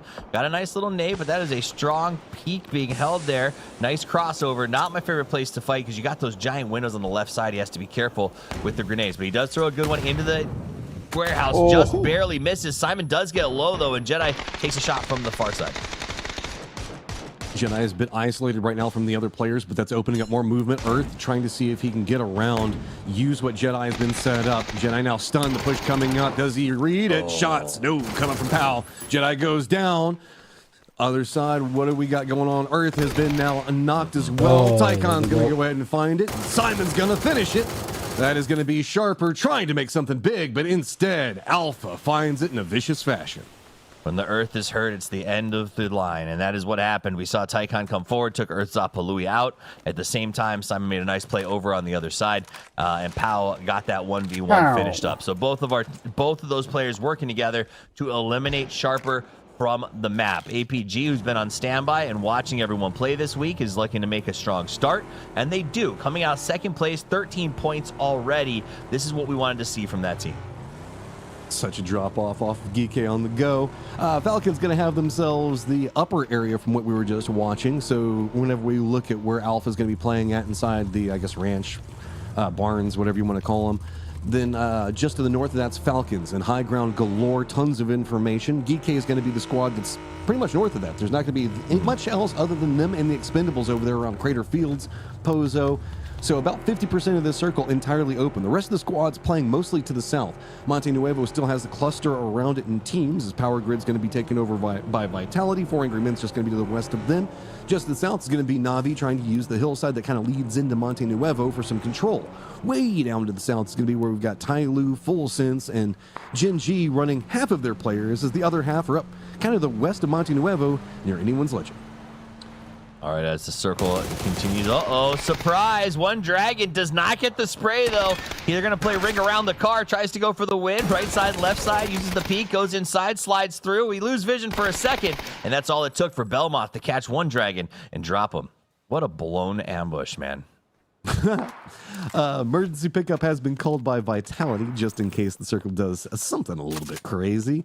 It could go multiple areas, as we do have kind of the wall that's over in the west that's eating up some of the space, and a lot of fields whenever we look down into the southeast and around the center. Monte Nuevo to the north and kind of the west to the east of it has a couple of flat areas nobody's really wanting to commit too much into. So instead, it's going to be space and pretty much a cluster kind of around the center coming out from Monte Nuevo as the rest of the T1's trying to regroup. It's going to be kind of close to Falcons and the split coming up from Godlike. That fight was the definition of wah, wah, wah. It was such a good ambush. Belmont should have been dead to rights. Absolutely misplayed there, but it is what it is. Let's take a look at this circle. Up on the top, you got a little bit of a sandstorm slowing down Geeky. They're happy to just sort of stay put for a second as they mount up into the cars. Down the bottom, you got Gam the Expendables bumping up against them perceivably, as it looks like, can't read the name, is being chased by Akon, and may be in some trouble if he hops out of the car too soon. Falcons. Good yeah, spot, I mean, good Pozo prior. can support multiple teams, but as close as we see Hong F and the rest of GK kind of playing could be problems. T1, everything's fine. You managed to regroup. Sure, it did cost you a car. Maybe you could flip it back over, but we'll have to see. Vitality has taken their emergency pickup to get in a little bit closer, and most notably to get onto the high ground, higher than the Falcons were a moment ago. So all of the vision to be had, and all of the focus from everybody down in the lower sections of the map. Now we really are kind of looking at Tyloo, Full Sense, as well as Nemesis coming in from the south around Monte Nuevo, where Gen G looks like they're going for their regroup. VP is also kind of close over here next to Na'Vi, but that's not going to be really a fight brewing just yet. It's more just a positional piece that we can kind of see, and there's a lot of, I would say, like verticality between them, so no big commitment coming out from these guys, but close, to say the least. Yeah, Vitality would dream of a northern shift here to work in their favor in just a little while. This is Miramar, though, so there's lots of spots the team's going to be able to tuck in for the moment, but not to avoid conflict, as Beamy shoots Spyro, Ferris gets Curexley, and then Ferris gets the flush. Na'Vi and VP, regional counterparts, bumping up against each other here in the early game. VP is pretty separated out. They were trying to take control over the southern area and keep this corridor on lock in case anybody wrapped through, maybe to see if they could pick up some kills. That leaves them a little bit more isolated. So Beamy doesn't like position anymore. He's going to have to retreat, probably back down to the south, see if he can maybe meet up with Lukrux or Nixie, who's playing along the road. Nixie's about to have some friends in Tyloo, but still about, I don't know, 150 meters away. But he's going to be able to spot out that, as well as Hongsker, trying to keep a little bit closer to where we see Monte Nuevo positioning at. T1 finds in Gen G. Two squads from Korea lined up against each other off the start, but it definitely feels like this is Gen G control. T1's just jumping in vehicles, and they got to get out. Where do they even go? I don't know, but it's not with D and Soul when they're running a 1-2 punch situation. This is, for me, the key. Gen G needs to turn back on, and it's going to happen if Bean shows up. Bean's been a little bit quiet for me the last couple of weeks. I don't know what's going on. It felt like at EWC, Soul carried the team. No, here comes that fight. It looks like this is how Sharper crashed in early on APG, previously Vicious. We joined that fight, I believe, in progress. So that was the initial opening and how it ended out. But Bean was a little bit quiet at EWC. It seems like he is not carrying the weight that he normally does, and Soul is being asked to do so much for that squad. Now, if that's because the communication isn't there and Soul is putting people in a position to make himself look good, is hard to tell, but I cannot help but notice that it's Soul that's hitting huge numbers and everyone else that sort of just is gravitationally rotating around him. From the circle, looks like it is going to go Pozo's side, so DK, as well as the Expendables, feeling pretty good about that. Nemesis going to be spotting in a little bit of the rotate coming up from Tyloo down to the south as Monte Nuevo is starting to get more of that cluster, trying to extricate themselves from that position. Full Sense going to be playing to the west. then not too many options for Tyloo, really, as they do have Godlike that's going to be holding them out. We've got Falcons that are going to be using the ridgeline that we saw Alpha playing on a little while ago. Alpha's pretty much caught up taking shots at 4 Angry Men for the time being. So we have Na'Vi, VP, Nemesis all going to be coming in from the southeastern area, Tyloo from the due south, and I think that Full Sense has managed to find a little bit of a corridor, but it's going to be so close to Gen G and Godlike. Absolutely. And honestly, I think a big part of this is going to be that vitality. Those sugar bugs up in the molar on the mountain are going to get drive-bys of just about all these teams coming in, and they don't have to ship till late. EJ01 tries to spray down some Falcons, and Elise says, hey, we're in the building, don't stop here. But the Falcons do. They will not be deterred, and they are in the house. Could not find any knocks on that. EJ is in a lot of trouble now, but that building can provide a couple of 1v1s, as Tunbu also going to find some friends as externally from this T1 trying to make a bit of landfall. 4 Angry Men on the other side of it. Vitality actually coming down from their high ground. Looks like they're just going to be roaming in right on the same positioning for this, crashing in right along where 4 Angry Men are at. GK in a little bit of trouble as they're trying to reposition to get away from the Falcons. Meanwhile, Beam, a nice little move on T1, but here we are back to VP fighting Na'Vi. It's been a non-stop sort of rolling fight as they keep finding each other. Nixie's trying to hold down the spot on the breach. Over on Garage, we got the rest of Na'Vi. Elsewhere, it sounds like Vitality was, as you said, rotating and got caught completely off guard by 4AM and deleted. I mean, you'd think that they knew that. They ran down. I think that they were trying to be aggressive about it, but here we go. Nixie trying to see how this push is going to come through around him. Tries to throw out the pacing. Does manage to connect on the boost. It gets the knock. Now back into a 1v1. Are the reps coming up in a big enough way for Nixie right now because Na'Vi in trouble. Beamy trying to see if he can provide some support. Takes a ton of damage. Hakatori trying to go around the side of this. Doesn't get the knock. So it is VP regrouping, and Hakatori and Ferris starting to find more and more trouble the longer this brews. Absolutely. They brought him in. Hakatori tried to get that ambush. Didn't quite work out, but now the charge is coming forward. Beamy right up on the edge. He's going to throw us a nade out of that window to try to push him back. Meanwhile, whoa, watch out, Nixie. That was from your own man, but he doesn't care. He goes for the peak, the king of peaks. Makes the move. Lukaruk's backstabs, puts the double barrel in the back, and they will fade back away as they wait for the last man of Na'Vi. Ferris off in the distance. I mean, they seem to have a rough idea on where he is. I don't know if they know exactly yet, but VP is starting to chug a lot of this blue zone damage. They got plenty of meds to work with. I messed up. I mean, of course, they've got Beamy down and out right now. They should be able to get the res onto him, but it's going to be hard to try to get the meds back into position. Is he going to try and get them back up? I don't know exactly. Have to see if he had enough bandages to kind of supply it up. Looks like that might be the case. And back over to EJ, who's just living his life on top, as it is going to be all of the Falcons having to push up that stairwell, and that's going to suck. Falcons have been hunting this aggressively, using all the stuff that we talked about with Martin, using their shoulder peaks, clearing the long way. They're going up and down each stairwell, then doing the drop downs to make sure that he's not trying to get below them. Meanwhile, EJ up on the roof is going, guys, eventually they're going to kill me. Songjing trying to watch from the distance, but now the rest of Geekay a little bit under attack as Anyone's Legend crashes into the building and is going to push Geekay into a more compressed position inside the circle.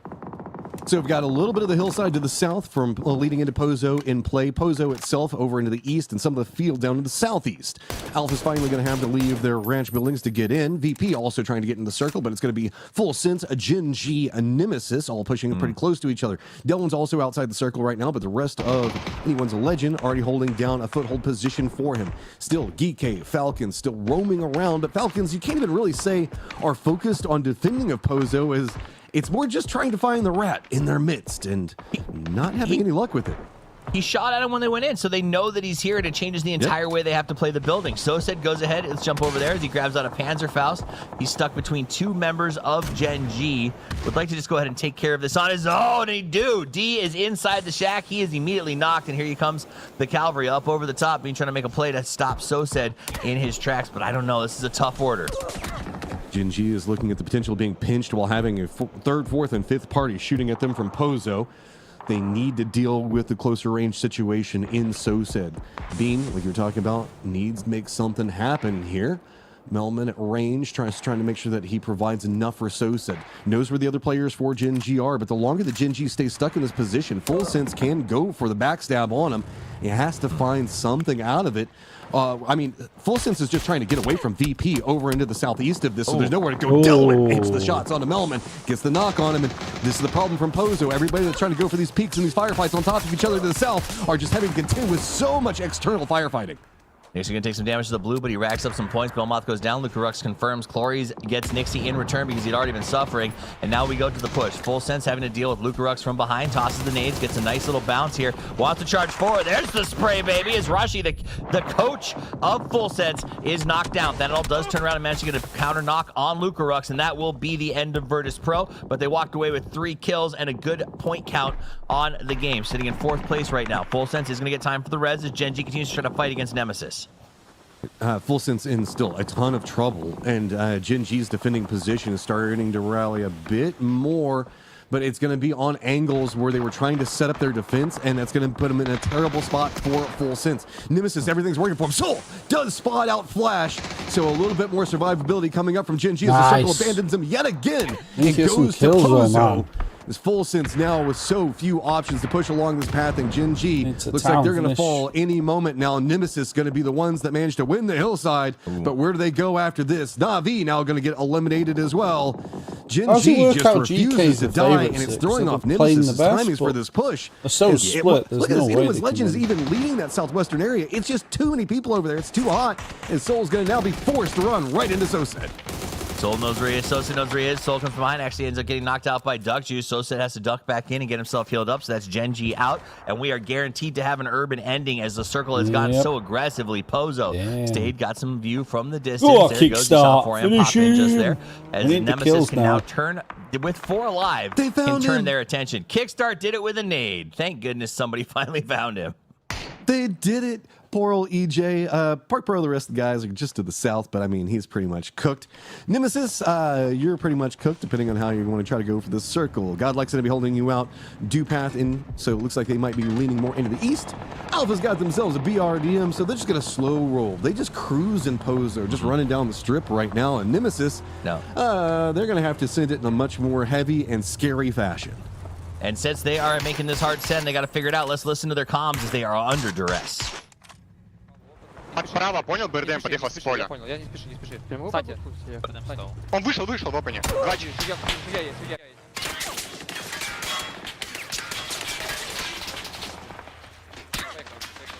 Есть.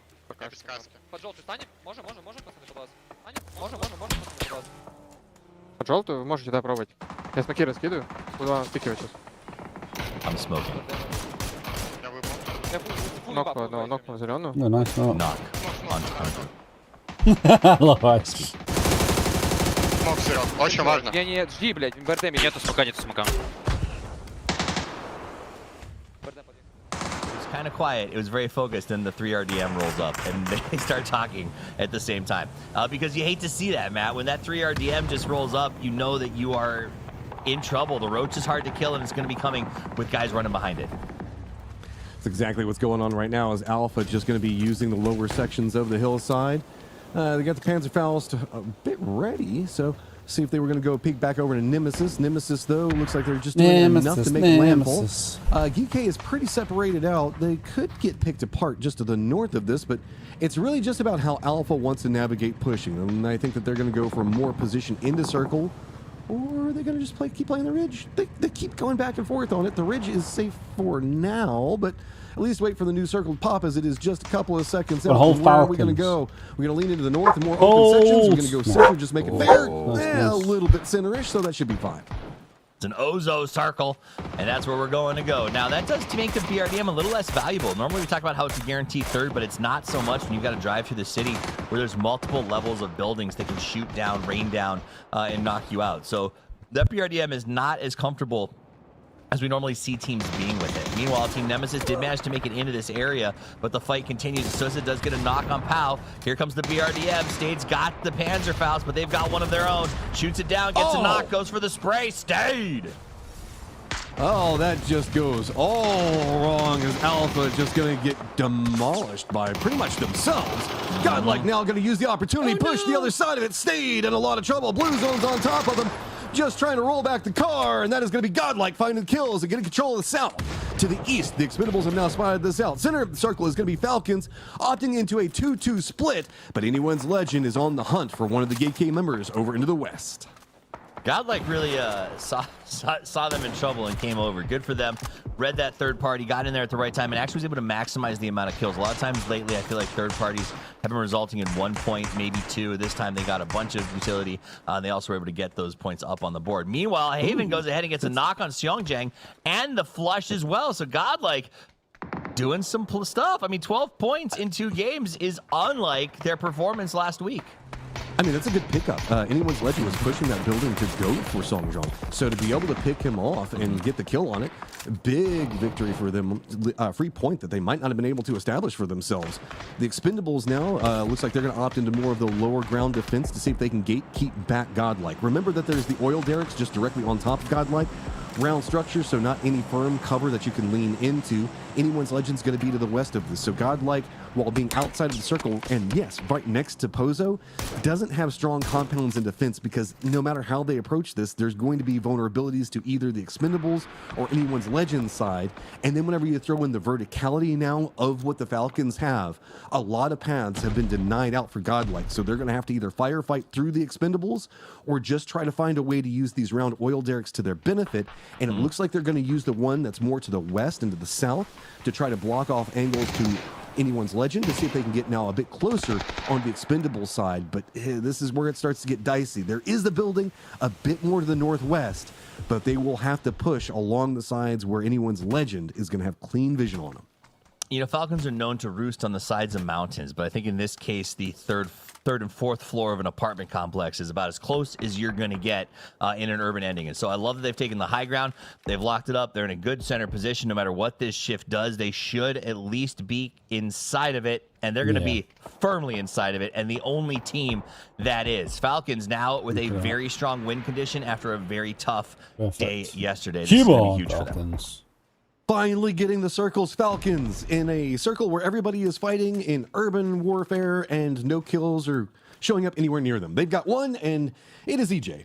So now they've got to try to find a way to make this a bit more of a bigger game for them. They need to find some bigger successes, most notably on kills. They've got positioning, they've got good control, but they do have the Expendables that are going to be playing on the upper area to their east. Anyone's Legend going to make a sin to try to cut off Godlike on their push for this building. They're going to roll right in, roughly similar time. Vehicle does roll over, but the shots from Heaven. Big Fanta finds 2, but Emos gets the knock on a fan and a quick flush. Tony gets a knock on to destroy. Heaven goes down. Hibas still just trying to find his way through. As it is Tony the last one up, and he knows exactly where Hymas is. Tony. Now's the time you got to get in there. You know where he is, but it's the push. 1v1. Make the play, Tony. This is your chance to become a legend by killing one who's known across the world as one of the best solo players ever. He's got to be confident. He's got to be strong. He's getting calls. Himas even has support from Destroy, who's letting him know exactly where Tony is. Nade is prepped up. You see it come out, bounces off the right side. Tony's got to make a big play, and he's got to make it fast. Okay, nice push, nade. shotties, and nades. Hymas lives up to his name and namesake, finding the kills, finding the victories, and 6 kills, climbing, staying alive, and it's going to be the Expendables in a 2-2 split. The Expendables will be Falcons the biggest threat for Falcons, but Falcons should win it still. It was kind of underwhelming. Urban endings. I'm not judging the skill. I'm just saying they will lose players with Falcons, and we would have been like, yeah, that's expected. They just did a nade. I don't know. Maybe I'm just being judgmental of him as. Cool guys don't look at explosions, man. He had the shotty ready just in case. Oh no! Shubji's wearing a hat. This is really bad news because they're superstitious. If the Falcons win this game and have a really good day, Shubji's going to be stuck wearing that hat for the rest of the year. This could be very bad for them. You're right. I've never met a squad that has so many regimens of this is good luck, this is bad luck. I mean, they will tell you they're not superstitious, but I've never seen anybody be like, so did you do this specific rep and this specific workout because it's the thing that worked best for you last time? This Falcons, I mean, yes, you have Circle. You've got yourself even a crate up on top. And Shrimsy, hey, yeah, that'll distract you from Circle control for a while. And that's nice, especially for high ground positioning. Whew. Avengers already calling him Hatsy. in the chat, because honestly, like, hey, if it works, it works. But he may be living this life. Is Shrimzy up on the top of the hill? He learned this trick from EJ. Crawl around, got himself an on the top, and that's where you want your on the high ground. Everyone else locked outside of the circle right now, as Shrimzy doesn't have to stand up. The power that he brings with the 3P peak from the prone position up here on the high ground is almost insurmountable. Ooh, nice nade. Off the bounce. Destroy. I'm asked the last two up, just trying to see if they can shoo off the expendables on their approach to the circle. Again, circle control is going to be 100% Falcons right now with the expendables. They're not having the best of options. They do have a couple that you can see even their upper players. They're in trouble. No easy walk down. I mean, this is the more open sections of it. Gustav is going to get the knock on Hong F. Destroy already kind of spotted and localized for anyone's legend. And now, what a nade! Dude, you had to cook that one absolutely perfectly. I mean, this is finally finding the kills, as Tanvu is going to get a piece of it here. Killed themselves. Taking down Calorius himself, denying out the point. But I mean, Falcons, 3 kills, potential for 2 more. I'm not biased. It was just a really good nade, and you could tell the cook was perfect. I swear, I'm not. Anyone's legend down to 2 has to deal with the Falcons. I don't even know how you deal with the Falcons in this situation. I think on it, like, you just accept the inevitable death. Like, throw down some. You know what? I respect anyone's legend. They're not worried about it. They're not going to just throw here. They're going to try to push out and make a play. Falcons, I would expect to get aggressive, because at the end of the day, I think they want all the points they can get. Yeah, I mean, 3-kill victory. It's nice, but it doesn't really get you what you want. An extra 2 points would be absolutely massive. Destroy looks like he's set up for a more maybe hold position. Might be trying to eat some blue to see if anybody steps around the other side of this one. Imaz going to be playing the lower section, and does anyone legend want this bad enough? Presently holding down 6th place, 13 points right now. You know that anyone's legend, if you got IMAS on your team, you think that you can win every fight no matter what. Good shots. Going to start trying to connect over here. Holding this. Panzerfaust up. Destroy goes down, and it feels like the Panzerfaust is just going to have to find what it needs. It does. Falcons pick up those last 2 in the victory. Not many kills though, but it's a win. That's all that matters right there. Kickstart.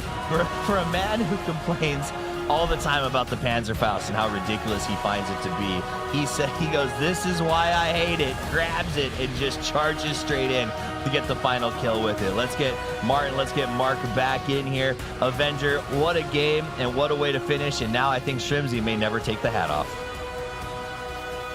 Absolutely not. I already sent a voice message to them like, oh, goddamn, now you're stuck wearing this hat for the rest of the tournament. It might just be that way, because the win is good. They got what they needed on the board. But that said, I think it was only 5 kills at the end of the day, Mark, which is, yes, you caught the circles. It was great. They got a good spot. They earned the house, and then the circles came to them.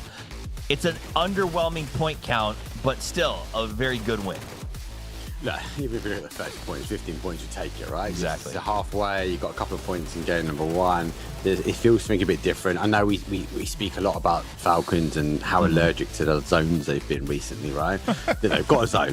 They've got themselves in the middle of the town. And actually, in urban ending, it's really hard to get a lot of kills racked up, because people are able to sort of push in, drift their way into the outside edges, but no one gets the opportunity. I like the control, but I really like the opportunity that they went to go get those final 2 kills. They could have sat, they could let anyone's legend just deny it wasn't the case. They tried to maximize with what they got. Lovely Panzerfaust from Sosed right there, but it felt like a lot of these fights, Matt, were just a lot of self-fulfilling prophecy. Everyone limped away, just no one really got to Pozo with any strength whatsoever coming out of the desert.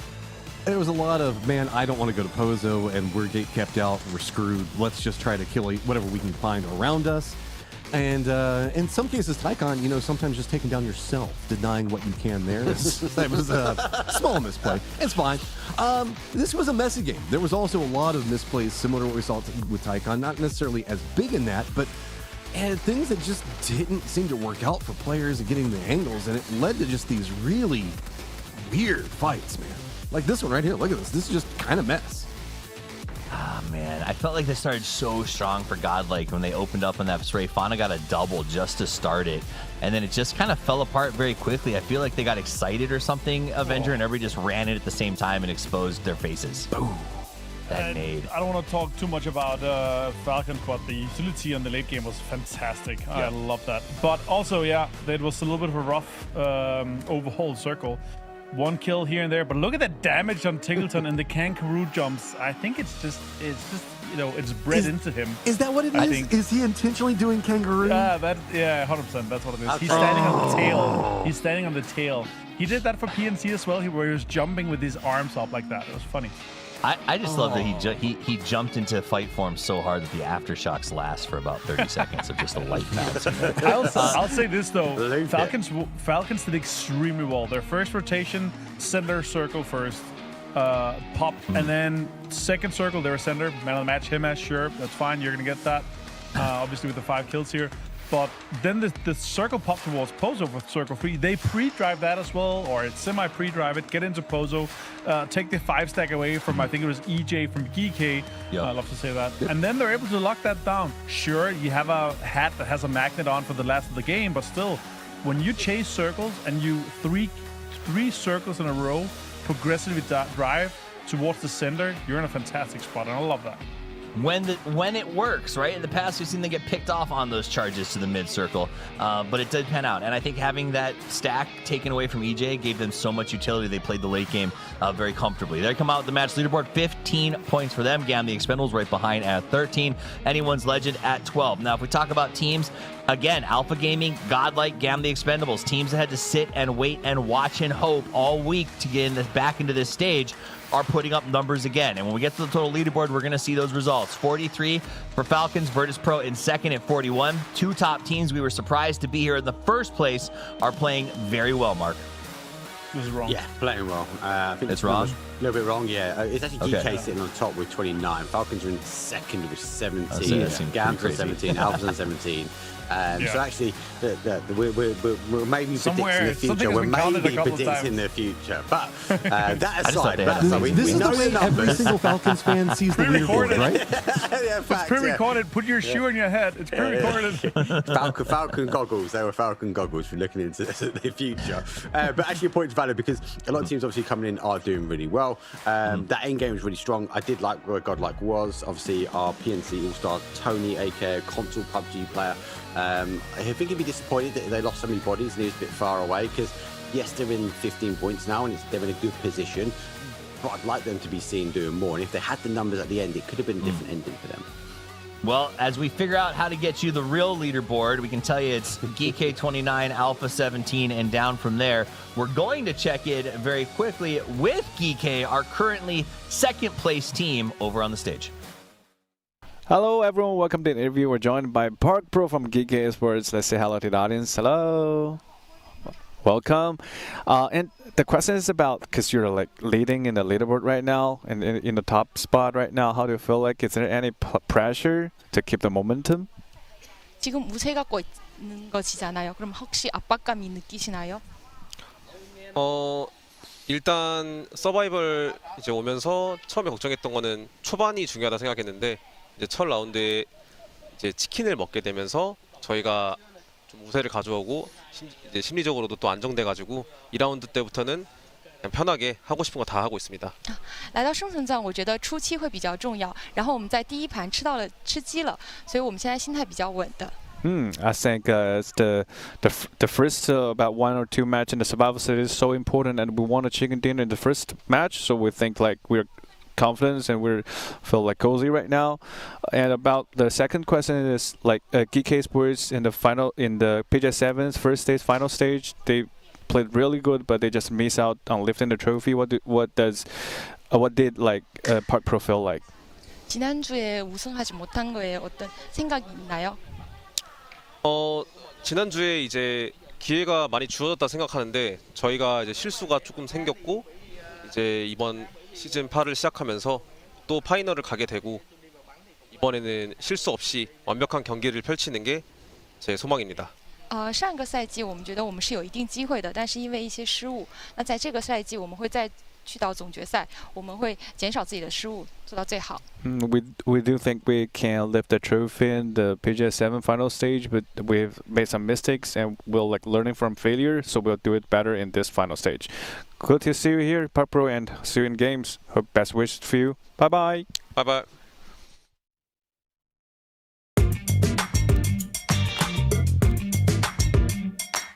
Welcome, and it's great to have Melman instead with us here. PGS 8 is about to start. The first question is about looking back at PGS 7. What was the biggest lesson Team Nemesis took away from that tournament? From PGS 7, we've learned that we have to improve more of our team fight rather than like map rotation, because it's really on point, but our team fights were not really good that tournament. That's the main goal right now. So what one thing that this team does really well that doesn't always show up on a scoreboard? This is like the team vibe we have. We are friends, we have a lot of fun together, and I think it will help us to grow. Like, what one thing you've enjoyed the most outside of the matches? Me and the boys, we are talking to some referees at the stage. Mm-hmm. We are learning some fun Chinese words with them. So we talk with them very often. All right. Chinese massage. Yeah, that's good. What's one thing you hope people will say about Team Nemesis after PGS 8 is over? Probably like the second LAN that we played, because the first one it was in Paris, EWC. We didn't qualify for the finals, but here we have more games to play and more things to learn, to improve. So after this, I think they will say that we've grown as a team. So we're looking forward to seeing you guys to play well, to play better in the following games. Yeah. Bye. Bye bye.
Welcome back. It's time to kick off game number 3. 2 down, 3 to go, 5 to make a statement that you deserve to be on the road to the grand final. And this is where it happens. Pedal to floor, rubber to road. No longer can you stand back. And I'll tell you what, it's a sticky wicket when the points that you've gotten so far were gained in places like hard shifts on the left in the swamp or in a city ending like Pozo. It means that your standard set pieces, your practice, everything you prepared for might have already gone out the door, and now you have to adjust and be quick on the adjustments, Martin. Yeah, absolutely. And on top of that, 5 games, same thing can happen, but still, you're able to chase circles just a little bit. Sometimes you are going to get lucky. Now, this time, Falcons, they did chase circles and chased it straight into 5-star of Bozo there. I would have loved to seen this circle ending in the actual 5-stack, so we're going to have some, spicy shotgun Panzerfaust action, but that was not the way to be. Well, it's time to get game number 3 underway. As the players get ready to drop in, the map is set and the race is on. The goal is to make top 8, and it's time to tango with the voices for the call. It's the Amazing Avenger and the Magnificent Mark.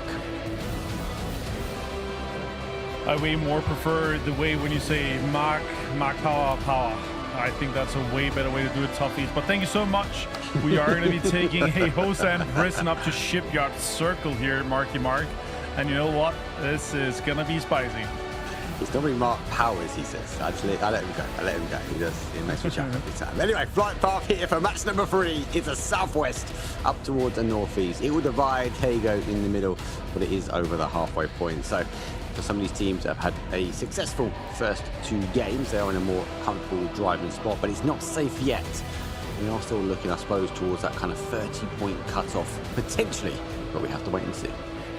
Yeah, could go as high as 35 if we break records once again, or we could go as low as 23, 24 for the absolute bottom. It really depends if we see some teams go in and sponge up at the top, or if we're going to be getting games that's just evened out completely. The Falcons winning this one here, they're going to be happy with that one. After GK winning the first one, doing well with that. It's also teams that are just fragging out and having great games by the sheer that. Oh, look at that circle. It's a 50-50 swamp towards Hosan. We have that whole southern side here. Not that much water in play, but a lot of teams towards Shipyard and that northeast area. They're going to have to get in on a really far rotation. I expect some teams going all the way east around Kangyang and Ouyang to get into that circle on the southern side. Do we sort of drag the teams into the muddy swamps of game number 1, and we're going to potentially take them back for them to sort of rise to the top, claw their way out? Only one team can survive if they do get up. We have to wait and see. Some teams already on the early rotation. Na'Vi obviously do come up, but they're in that sort of northeast section of this map, so they're already on the rotation. They're trying to play down, and we just sort of see that rotation pie. Spyro finding a new home. Lots of teams on the outside. I do worry. There's 2 things that when I look at a zone like this, Martin, is that swamp area and that kind of water by prison. If we see it sort of play back to that area there, a very north aggressive sort of west. But also that river, we know the zone likes to bounce back towards the river at the north, and it still holds on there. So we could see some options. It just depends on where the PUBG gods want to go. And previous patch, we saw so many tendencies around kind of west of Songam and the Songam area, where in the school area where GK is set up now. So we could also see a circle going down there. But the most important part, the intersection compound that's usually looted by some of the split teams, is currently not taken. It's a big bait compound. Like you have this kind of T going inside the middle. It's split in 4 ways. It's very crashable. And if we do end up going there towards that middle to late game, it's going to be interesting to see. As we see some of the highlights from the last game here, big rotation. This is the rotation I was talking about on the desk here, where they pull up on the 5-story. They're able to get in. Some damage has been done to Shrimpsy, but he survived with Songjang not getting that knock. And that really enabled them to get a fantastic game going on and get EJ out of the compound from here. So yeah, great rotation, great send from them overall. What I really like is we saw them coming in phase 3 for me, but it wasn't really until phase 5 when they knew they had to climb that they wanted to get rid of him and then obviously play towards the top. Good play from Shrimsy. So he took the opportunity then just to get high. And the information gained from this position was huge, but it was risk versus reward. Lucky enough for the Falcons, this time they got the reward. Yeah, they did. No, just takes some hammering and switching to that one there. Really like that. They also try to get the most of it, but there's so many fights where it's like, okay, the actual fight that they had was really rough. Tanwu dropping a nade, I think, onto Tanwu. Oh, Cloris dropped that nade afterwards, right? And then they dropped that. Yeah, it was overall fantastic game for them, but sure, they would have loved to have, 15 kills or so, like Kike had. It was only 5-kill game, that's so great not on the Wong. best. I've really enabled this. It's a win. It's 15 points. It's massive. But yeah, what a game. What a way to end it. Into the and what a finals. Great start for Falcons in the second game. That's really going to propel them up and give them that, high morale that you need when you're doing a best of 5 for getting into the finals. Interesting that Shrimsy went from the M4 back to the AUG. He was using that for a period of time, and that grenade was insane. GTE on that sort of left-hand side and the rock all times. But to this game, no. As we get to look back on that last game and the highlights, Falcons did get the victory. We've moved on now. Obviously, Nemesis now playing not too far from the flight path. They come in that sort of west side. They're going to have some drops in behind them as well. Again, looking for these compounds, as you mentioned. No one's really there at the moment. Gike's got to be down towards the south. Na'Vi playing in across on that east-hand side, but they have full sense just above them. So everyone's setting up shop, so to speak. But the center of the compound, the center of the zone, is still not taken.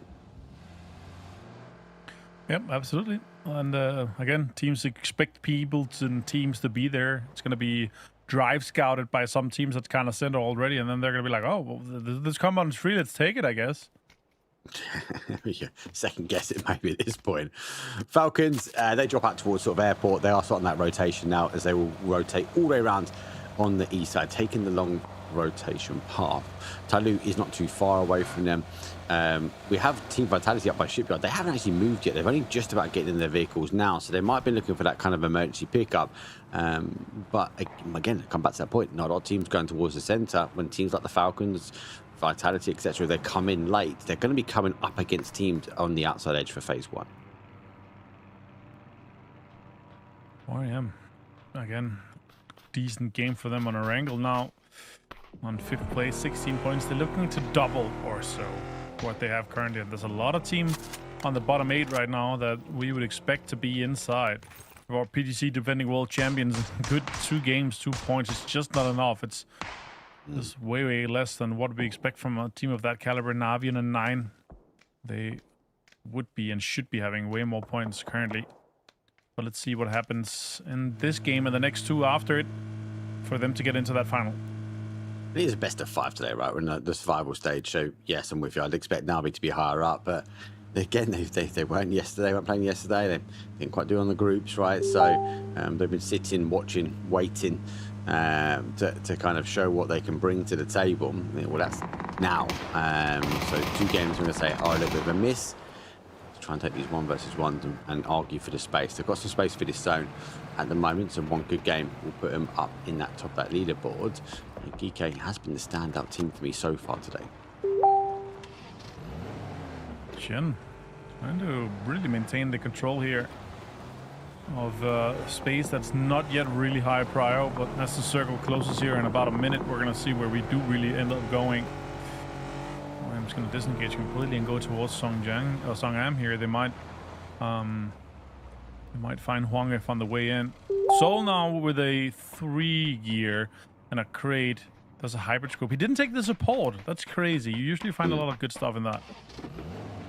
Well, they will or at least put it in the car. Yeah, but at least put it in the car. Have. He's right to it. You could just drag it straight in. Maybe the other guy wanted it, but we'll see. Now Falcons come in from that south side I was talking about, from a far rotation on the east. They're going to be coming in as the circle closes from the southern side, and Hwangif is actually kind of close to them. Maybe they seek him ahead and decide to do a drive-by, but let's see what happens with that one, Mark. I really like this position, especially when you get these kind of Songam areas. This area, this hill, you can get so much information, which I think is so good. Falcons obviously going to fly past this one, so there is no need to stop at the moment. Entirely will position up. We mentioned about the swamp. Well, one of the cars is in the ditch. Mortar will be underwater for now. And for Team Nemesis, they hold, and that is a shift. South we go. So we do hold on to that water around Ho Sang Prison, but we hold on to huge amounts of water on the south side. So everyone now collapsing in and around school. And this area particularly has these 2 high grounds that kind of close to Songam. Oh, Tanwu finds Windun. That's the 4M fight we're looking for. Geeky also overlooking this from the south side compound just of school here. It's going to be interesting. 4M committed to that. Akan now, we've seen him with the nades before today. He's able to do great stuff. Trying to get more done here. Park Pro supporting him as well. Finds Shen. Interesting, they give that 2-2 split. They're going for a 3-1 split, maybe. There's a second guess here. Yeah, so keep an eye on that north. More teams are rotating their way in. 4am trying to delay, maybe try and get the reses where they can. For Geekade, looking to try and clear. Papo moves his way forward. Just going to try and pop a smoke out. That's going to deny the line of sight on that south hill. But Hakan, as he works his way through, he's chipping off, building at a time, looking for the final blow. That's a meme. Spaceman. Surrounded almost by Geekhead this time. Support's coming in, and look at the amount of crates coming in just north of the Expendables 2. Goes in for the flush. How they disengage and drive away. Oh my God, great play by Spaceman. What a bait and switch. Shots come in. That's going to surely connect here. That's the Mimic gets flushed as well. Cloris steals it with the M24. What a steal. Yeah, good steal. Geekade looking to try and get that confirmation on the board really quick. I love what Spaceman just did, but he's going to have to find something special. The rocket from outer space comes in. The grenade lands on the adjacent sides. Him will be followed up, though, with more utility. Double flash will provide an element of a delay. He's going to try and pop that smoke just to give him some time, but he's got to be careful because Geekade looking to close things out. to get him cleared here. Spaceman finds another one with 1 HP. EJ goes down. Flushed as well. It's shambles for GK, but he runs into the Molotov mark. And that's unfortunate. Maybe they're going to be able to get a rest here if they are quick about it, though. That's a big blow. That's a big blow towards GK. Alpha lurk their way in. Vitality now coming in that top side, and they're a team which will potentially full send it to a zone, so they might find themselves with School completely free. Falcons, though, we saw that rotation down by Songham around that sort of south coast. They were following. Luke is going to be here, but they are neighbouring at the moment, and both teams have got kind of a 2-2 against the south coast, but they've got the other players kind of scouting either east or west. This is crucial stuff here for Taidu to hold on to this southern side mark. They want to make sure that Falcons doesn't backfill this as the circle closes here. VP is driving in. Rushy finds Quizzy, the coach with the headshot from Nanya, and flushed as well. That's huge for Rushy. Circle is basically the easiest one we could ask for. It still has School, still has that high ground that Sharper has that I was talking about, and a lot of the really strong compounds around it. So it's going to be a great game. Plenty of opportunities to be had here for all the teams. Yeah, we leave the swamp. There is a lot of space for these teams to play. The south will be, I suppose, potential first there. Mortifier coming in, going to be quite short. Actually looking to cause damage himself as he will launch a barrage back. As I think he's trying to find an opening on towards T1. Na'Vi looking to try and take some hard cover now and understand that potentially there are bodies down. They have crashed in towards the compound. GK has to be careful. They do stack up to Papo. Actually does his own player. He wasn't sure what the communication was down. GK jumps in and Papo reaction though puts 50% of his squad down, and Na'Vi say thank you very much.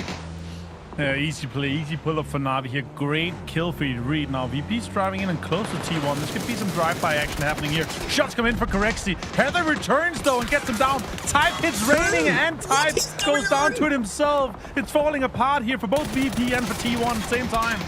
Has everyone forgotten they've got teammates? We're not playing solo mode. Ever gets beamy down. Grenade will go forward. That's going to cause damage on both fronts here. In confirmation, Lucarux does get Crexy and Heather confirmed out. VP, unfortunately, though, down to Lucarux. Ian going to come in from the other side, and it has been pure chaos. Everyone fighting for little to no space. This is a really rough area in general, but look at that now. Alpha Gaming, APG takes lots of shots. 8x on POW with MK here.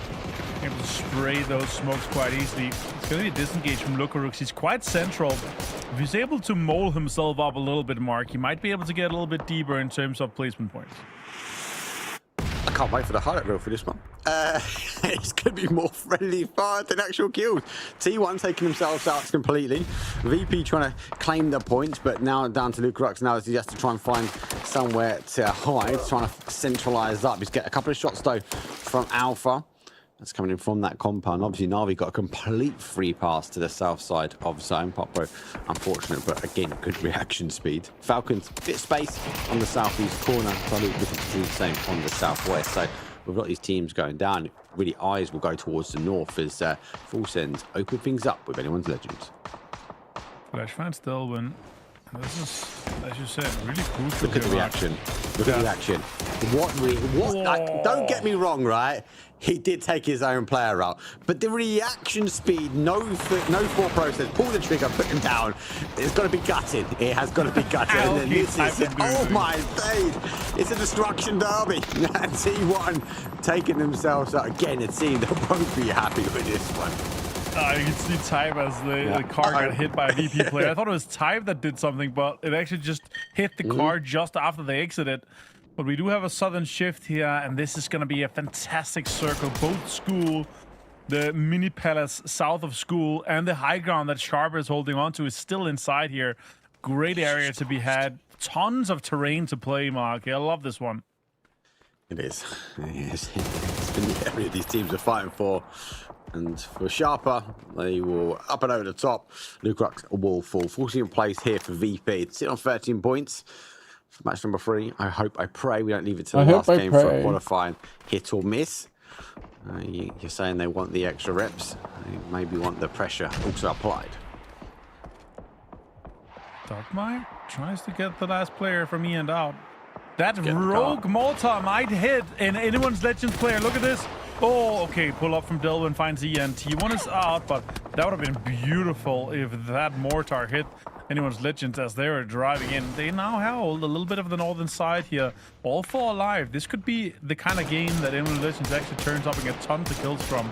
Because now they're not going to have to worry about driving too much further. They can just run south straight towards Sharp and all the other teams that's on this western and northern side. Yeah, they're flexing out a bit there. The denying entry for Nemesis, making them second guess that kind of northwest rotation. That's going to force Nemesis into Gen G. It's going to force them into Sharper. The other side of things, a lot of the teams have moved ahead. So Falcons, we can now see, they get a complete free space in the southeast corner. It's going to be pretty chaotic. We have to lose teams for spaces and full sets, full rotation round. They actually now crashing towards the compound that JD will be holding out. Okay, well, APG full sending it towards the middle. This might be threading the needle just a little bit too hard. They're going straight towards Godlike, and Tycon is trying to drive really close to this one here.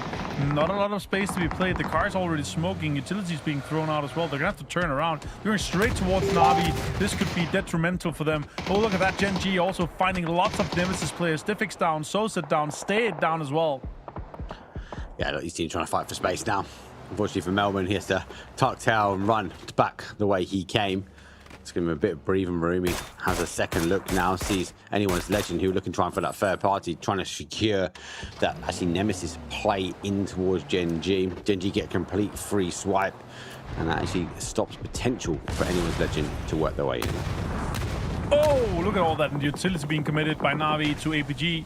Finds Pow, more utility coming out. Doc My Mark takes tons of damage too. Look at that, his smokes are coming out. Now GTE is turning their heads towards Tickleton and the boys. Flushed on Tig. Gustav is knocked as well. And the Expendables, they're going to have to disengage from this fight just a little bit to make sure they don't die from the front point man.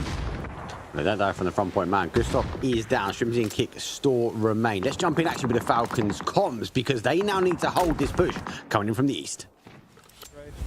I don't have any smokes. If we get this res, I think we drive back, guys, unironically, if our cars are not popped. Like, look at the zone here. They're pushing us on the right. They don't know that I'm outside wall. They're not pushing anymore. He just used Can we take the car and drive back, you think? Teams in compound. He's swinging right. He's just hard swinging right on orange. Right. He's just hard swinging right on orange. Oh, I should walk in. I can't fight with you. I'm gonna get shot from far. There's a guy on my left. I'm gonna get naded out.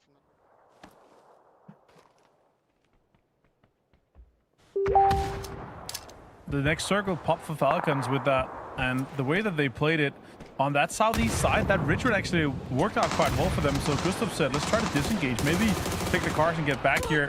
Kickstart's trying it. Shots coming in from Godlike as well. Full Sense is engaged in this one too.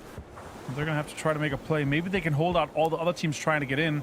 Gustav is stuck in this dip here just a little bit. Smokes is being deployed. Maybe he can disengage and third party the fight instead of taking a 1v4 with Expendables. The smoke blooms and Gustav, unfortunately, it might be the end. Kick did disengage, did get in the car, so he has moved further afield. He will have eyes on. Full Sense does wrap round as well, so that fight will also kick off. So Kick, I think the right thing is to do, get back in that car, find safety elsewhere, and there is so much free space for him on this southeast corner.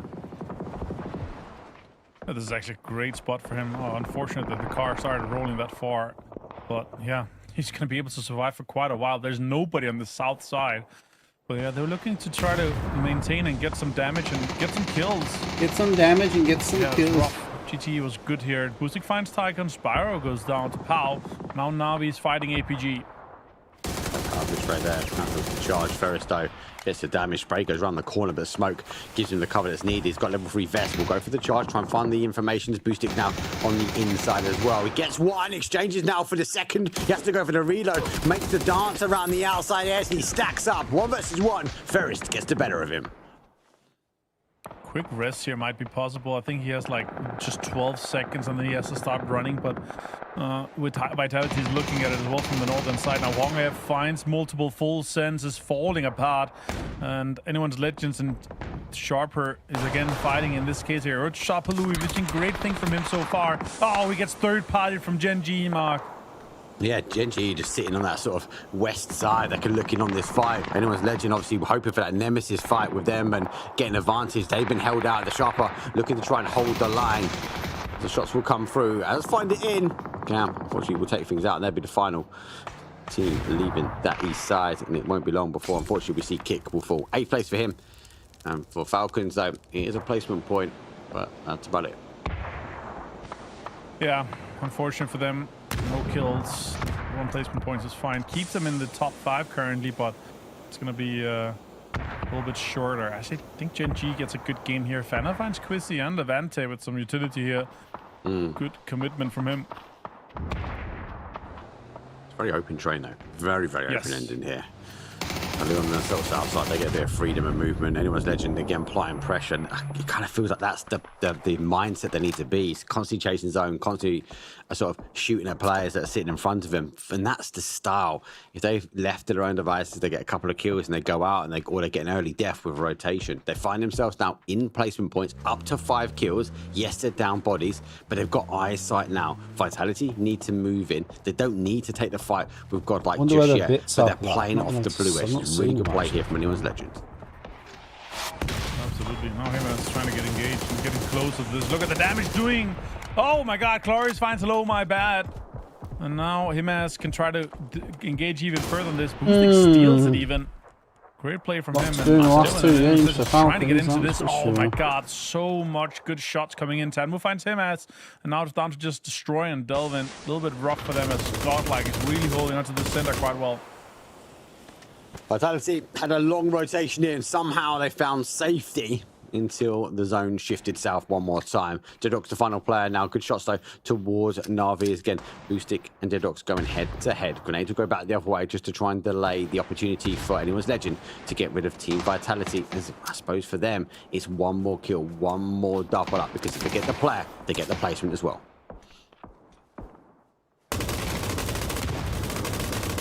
And now he has plenty of bullets to spare. He has to get out the wall. Boostic finds him even. That's crazy. Well played by Na'Vi. Another point for Na'Vi in terms of placement, but also the kill there. That's massive. Delays the smoke. More shots come in. Can he survive for another placement point here? That could be huge. A blue zone towards Godlike here. A double blue zone is huge. Is he going to get close enough to put damage on them? I think so too. Boostic puts even more pressure onto them. Look at that. Tanvu finds him though, and Na'Vi out in 6th place. It's actually a triple blue zone as well. Crazy. Just short. He gets one in the end. This is where we start entering towards the foxholes. A lot of these teams that have been here already have set their positions up. Tanvi obviously coming in, but he sees the opportunity. They run for the res though. He gets in. The knock will come through. Godlike on the split. It's a 1 versus 1. The zone is about to ping. Which way does it go? It plays back towards this side. Down the expendables though. 12 kills and now zone. And counting, 13 for this one here. Stun comes in, 14th kills while Clarius continues farming here. Tanvu is back to prime Tanvu, 8 kills. Can they take this win? As now Gen G is pushing on to Anyone's Legend's position. And Tony, last player for Godlike, trying to survive here towards the spot. Oh, they have 2. Tony's on the southern side, obviously. And yeah, maybe they can get a little bit more out of this one. And it's down the open train. He's just going to try and wait this one out. Unfortunately for Godlike, they lose the bodies when it matters the most. 5 teams now remain. Great Molly will come through, so we'll eventually get the shots. And it's actually the Molly that does Delwyn the damage. Now they've got this sort of north side. They want to play for the short side, and it's stolen away. Wow, count the expendables on fire for kills. That's absolutely ridiculous. There's 9 more opponents alive. He runs in. Clarius gets LFP as well. Godlike in complete shambles. 16 kills for Expendables. An absolutely qualifying game and just 1 game for them. That's crazy. 19 points in this game so far. And you're able to get 7 to 10 more depending on how many kills you get. I love it. Jackie's like chasing around trying to find kills and everyone else is clearing them up in front of him. It could be a 1 and done for Gam the Expendables. They have the northeast corner. For Tony and Godlike, he sits, give or take, roughly in the center. It's phase number 7 store. 5 teams remain. Destroyer is also the other solo, but on the north side. Tyloo, they've been left to their own devices on the south. They now have to make the dart towards the zone, but the train in the open field is not going to be helping their situation. Absolutely not. And now Tanwu goes to try to clear out Destroy. That's a good nade. It might roll. Nah, it didn't do enough, but he's got a molly. He's going to put a molly into that. That's beautiful. Well played. He's probably going to get it. Yeah. He's burning. He got it. It's a catch. Tanwu finds another one. Look at that. 9. They continue. 9 kills. Can he get another one? Can he get double digit here, Mark? Is this one and done for Gam the Expendables? Like, match 3, we're in, we're out. See you guys in the finals. Gen G on 5 kills, 4 players as well. A big driving force for this final circle, but we are in that top 4. It's a 4 versus 4 versus 2 versus a dangerous solo. Lee and One Dragon just trying to hold on just to the edge. They've dug out some mole holes here. They're gonna have to make move shots and connecting here onto Soul. And I'm pretty sure that Expendables is fully aware that this rock where Tony is exactly where there's one player. How long do I leave him there? How long until they need to take the diversion off the backboard? Oh, another one as well. Oh my God, Gen G 2.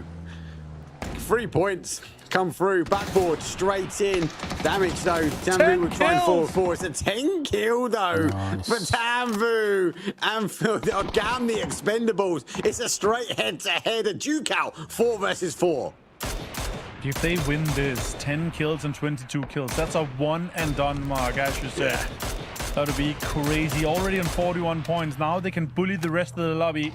And the next one they can bully is Gen G. They have 20 total points. If they win this one, it would be massive for them to get even closer to that qualifying top 8 for the finals. It starts tomorrow. Tanwu is back to prime Tanwu. Expendables refusing to go down. They've clearly dialed in. Tago, the opportunities land for them. And now Cloris will find Bean. Gen G is split. This is a different end style game. For Gam the Expendables playing really, really tight. So on his potential opening, but he has to try and get a knock. And D has 7 more shots with the links. One headshot here would be huge. That's one. Finds Cloris on the roof. Huge. And now the cover is the last one. Smoke's really sparse for Salute. He does have one more in the smoke grenade launcher, but he doesn't have a smoke grenade launcher. That's a little bit unfortunate. They need the play here. And Swung trying to get a play for this one here. Doctor finds Bean. Are they gonna get the rest? Maybe. That's Expendables is getting into this one here. That's a headshot. Ooh. 4 shots remain. Gotta be careful. Judgy does get souls. He's now dialing in these kills. More goes their way. It's a 3 versus 2. Gen G hold the line, but they don't hold the zone. High ground. Gam the Expendables get the opportunity. Get the body back up. Down to 2. Down to 1. Can he get the final blow? He and Salute here. 2 fantastic players. One more shot here would be massive. One more peek. Headshot. Oh, he hits him in the arm, 67 damage. And now they're gonna have to make big moves here. One more smoke. Look at how aggressive Tanwu is. He wants it. He wants another one. Salute finds 2, but they return. Cloris finds 1. Can they get the last one? He gets it, and it's Expendables. Mark. Insane. My God.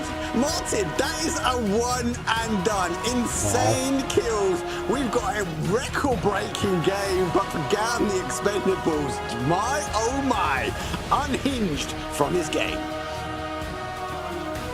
Damn, the Expendables come out big time, and the back of Manvu.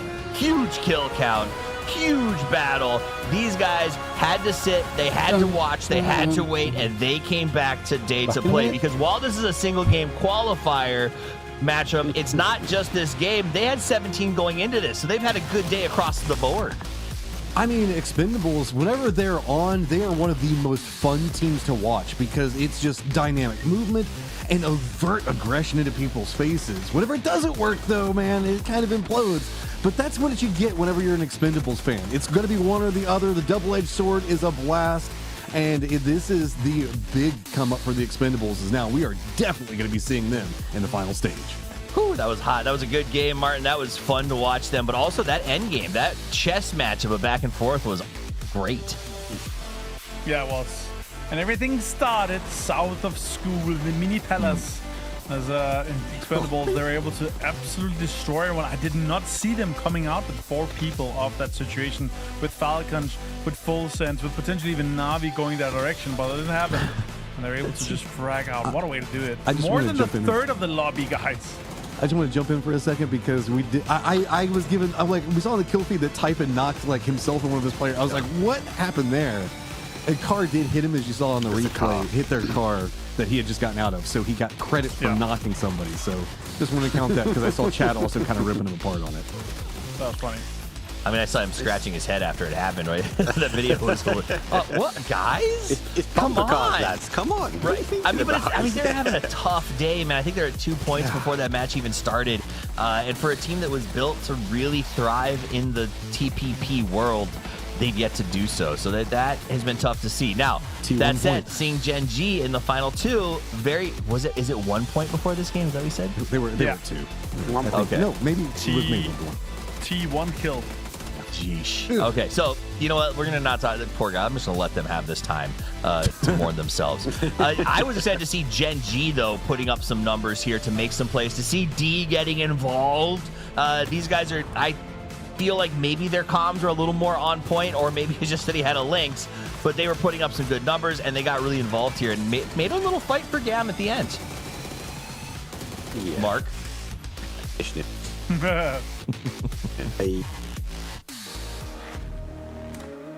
Can you imagine being called godlike and having to go against this Tanvu and getting wrecked by it? It's that one's got to be a little bit of a morale hit. Tanvu is so terrifying that he's turned Duckchu's hair white. Like, just being in the same room as him has cost him all of the coloring in the hair, because it's just incredible to watch. But no, that's huge. 7 kills for Clories, right? We're going to be like harping up Tanvu, who played super good. But at the end of the day, like, Clories also goes 7 kills, 5 knockouts, almost halfway to 800 damage. Really, really strong. And this is, you brought it up. You said it at the start of the segment, Martin, when you were like, -1 player, these guys are world champions. They need to play like world champions. And now here they are. They look like world champions. Yeah, 2024, Prime Tanvu is back. And my thing is, back in the PL days, if anyone got double digits, I would take them on a dinner, get them a steak. And unfortunately, I'm not at this land, but Tanvu is, and he's definitely getting steak tonight, I can tell you that. Well, he may get steak tonight, but he got chicken right now. And that's going to put them at 32 points on top of the leaderboard. That is a 1-game qualification, as Martin said, Matt. And what a way to do it. Plus, it means for the next 2 games, they can do whatever they want. And it's also going to be a massive point sponge from that game. Like Martin was talking about, that's a third the lobby they killed themselves. So now everybody that's on the hunt, I guess it's a little bit easier, but also a little bit messier to try to get there, because when we look down, our 8th place position right now is only 18 points with 2 games left. Yeah. Okay, so me and Matt were talking about this in the green. I want to get you in on this, Avenger. And Mark, feel free to chime in whenever you're available. The cutoff, does this change? Matt and I were thinking maybe it drops it just a little bit. What do you think in terms of cutoff? Where does this move it now that we've had such a big take on the top and lows on the bottom? I think it's definitely going to be low. We might be close to like the 25 to 27 point mark here, but the big thing is Na'Vi 16 points in 3 games. The Expendables just had doubled that in 1 game. Like that, you really have to say how much of a sponge is that, considering we're only playing 5 games. It has a huge impact, and it's really paid off for them here. And, as Godlike also coming in, I gotta say, man, I was hoping for the center spot that they had, I was hoping for them to get a little bit more out of that one. But they got rolled up on those double blue zones, and everything just spread them completely apart, and they're not able to fight it at all. Fauna's been playing well, but it feels like they are suffering from not being in these lobbies, these scrims, and traveling the world with these guys this year. It feels like just this in tournament, they're getting caught flat-footed. Every time there's a fight, they're on their heels. Everyone else is on their toes. And I don't know how you counter that, Mark. Yeah, and look, let's give them some credit, right? They're getting into these kind of mid to late games, and they're doing it really well. It's the survival. If they can keep 4 bodies up into a late game, I think they're going to see them strive out, potentially these last 2 games strong. Well, you bring it up. You got to finish out the last 2 games strong, and now is the time to do it. The gate has been left open. The cutoff will be low, which means that any team with one big game can make the statement that they get to go to the final. Everyone else has to wait, watch, hope, and pray that they get the shot next week. So now is the time. We're ready to rondo. It's myself and Matrim with the call. And Matt, that is an excellent plane to kick this thing off. Whatever you want on the table to go take, and it is yours. We'll have to see maybe a small little skirmish for a vehicle here or there, but everything should be fine. Games on the lower section of the leaderboard right now have been kind of messy. You'd say the fact that there was a chance for anybody. Well, we've got 2 games left to make it for anybody, but now you have to deal with squads like the Expendables who can do whatever they damn well please to this lobby, and they could choose to mess with people, they could choose not. This is a squad that tends to just live their own life and kind of vibe in the best fashion that they've got possible. So I think that it's good that if anybody is maxing out points right now in this lobby, it's them. You know, I will say that the back in the old days of NPL, as we kind of watched the hijinks ensue right here, one of my favorite things that Hypoc would say is, you would say, "Oh, there's a shot here," and he would say, "Yeah, anything can happen," but he'd do it with that sarcastic face, like, "Yeah, come on, we can build it up, but it's not really going to go that way." In this situation, though, this is an authentic anything can happen. Even the teams, as much as it sounds crazy to me, Full Sense and T1, who've gotten 3 and 2 points respectively, could have a 15-point game very easily based on those rosters and be above the cutoff point. So this really is a huge, wide open field to play. Thanks so much to Gam the Expendables and Geeke for pulling in so many points early. I kind of wonder how that changes the landscape for these teams, knowing that every single one of them has still got that shot. I'm just looking at this leaderboard. T1, who is known for just so many early game aggression moves, like such smart play, 2 points, Full Sense, PGC champion, 3 points, and this is a survival stage, not a winner's bracket, survival stage. I don't know what's going on with those guys right now. These are 2 squads that are definitely not playing to, I would say, their bare minimum potential right now. Is there's something looming for them. I have to see how it goes. The circle is popped. We've got the Fishhook River coming in from the south. Hongshan kind of the center of it, so that's going to be great for Tyloo VP. And Lucarux spots out Tyloo early. I was saying it was good for Tyloo. Not if you go into this area of the map, it's not. Whew, Lee is short for leave, which is where he's headed on the lobby right now. Lucarux got the little ambush, Uzi on the wait. And not much you can do there. It's just a tough situation. He's going to be able to take the chip if he chooses to do so. We'll see if Luca is that kind of guy. So he goes over to do the looting. That's it. It's going to be a very interesting couple of games here. Circle down towards the center, or I would say lower center on the plane path. A lot of teams already inside of it and a lot of real estate on the north side to transition into. This is going to be a very, I think, strategic bit of a chess match of the game to start, Matt, as teams are going to have the opportunity and the space to get into their spots. Yeah, we've got this hilly area down that we're looking at for most of it, right? It's got some distance between each one of the hills, so it's going to open up plenty of space for the players to kind of work with as we watch the remix of the last game. Get ready for a lot of expendable shenanigans, I'm going to say. Yeah, let's just go ahead and start with them. Why not? Watch them go big one more time. As we actually think we have an interview to check in with. Oh, Kickstart from the Falcons as we watch the highlights from last game. Hello guys, welcome to the interview. I have Kickstart from Falcons with us here. Let's say hello to the audience. Hello. Falcons, today's game is like high highs, low lows. Can you walk us through what happened in today's games in your opinion? The first game we made a mistake and we lost the fight to Godlike. And if we kill them, then we have like a 6-point, 7-point game, and we didn't get zone after that, so like the game's over. And then we had good zones game 2, didn't get a lot of kills because everyone kind of died around us. But when you get zone, you get zone. And then game 3, we just had a huge throw, so I'm a little annoyed, and tilted. I'm sure everyone on my team is. We could have won the last game for sure. We've been getting pretty good zones today, except for the first game. But yeah, I mean that's just PUBG now. With everything that they've done to the game, if you don't get the zone, you're not gonna get many kills or points. Yeah, thanks for sharing for the 3 games in your mind. Maybe what's your confidence for the next 2 games? I'm confident we'll qualify. We just need to get some of our confidence, probably in an early fight or something, some kills or something like that.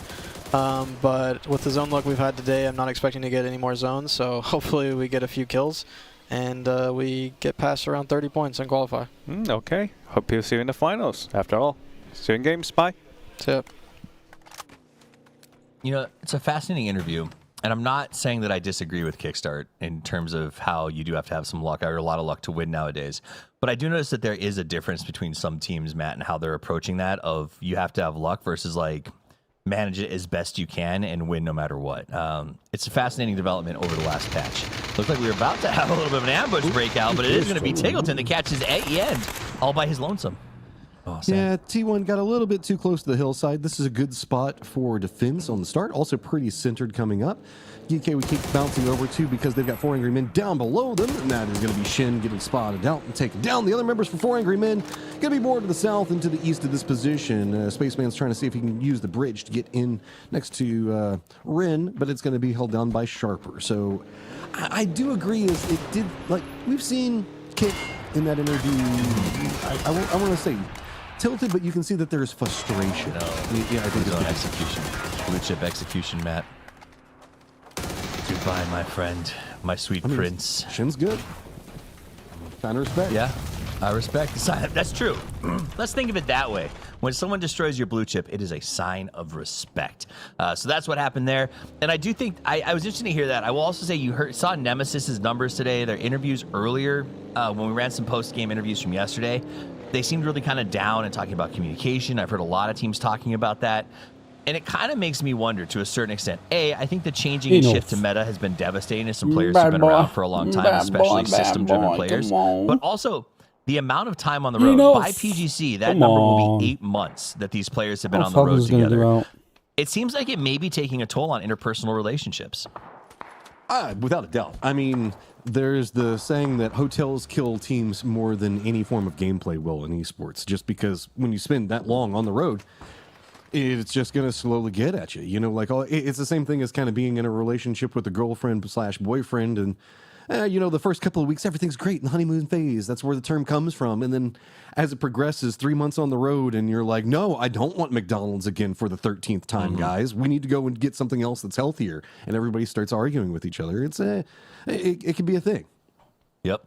It can be as crazy as I don't want McDonald's again, as bad as I don't understand why you have to be in the bathroom for so long, right? I need to use it too. Like, literally the fact that you are just having to deal with roommates and people in your personal space, I do think can be challenging for teams, especially when communication and friendship, and as much as I joke about the power of friendship in PUBG, is actually a part of it, man. When you're sitting there after a bad wipe and you're trying to get in the right mental space and you're still grumpy because someone kept you up snoring all night, it does take that toll. Now we see the rotation. Let's get back to the game. Vitality going to load into cars and try to get out of Dan Ching as they rotate away. They want to avoid exposing themselves to Na'Vi. So nice little spot here as they do some scouting. They hear the Expendables coming in, though. Expendables, remember, nothing to lose, everything to gain.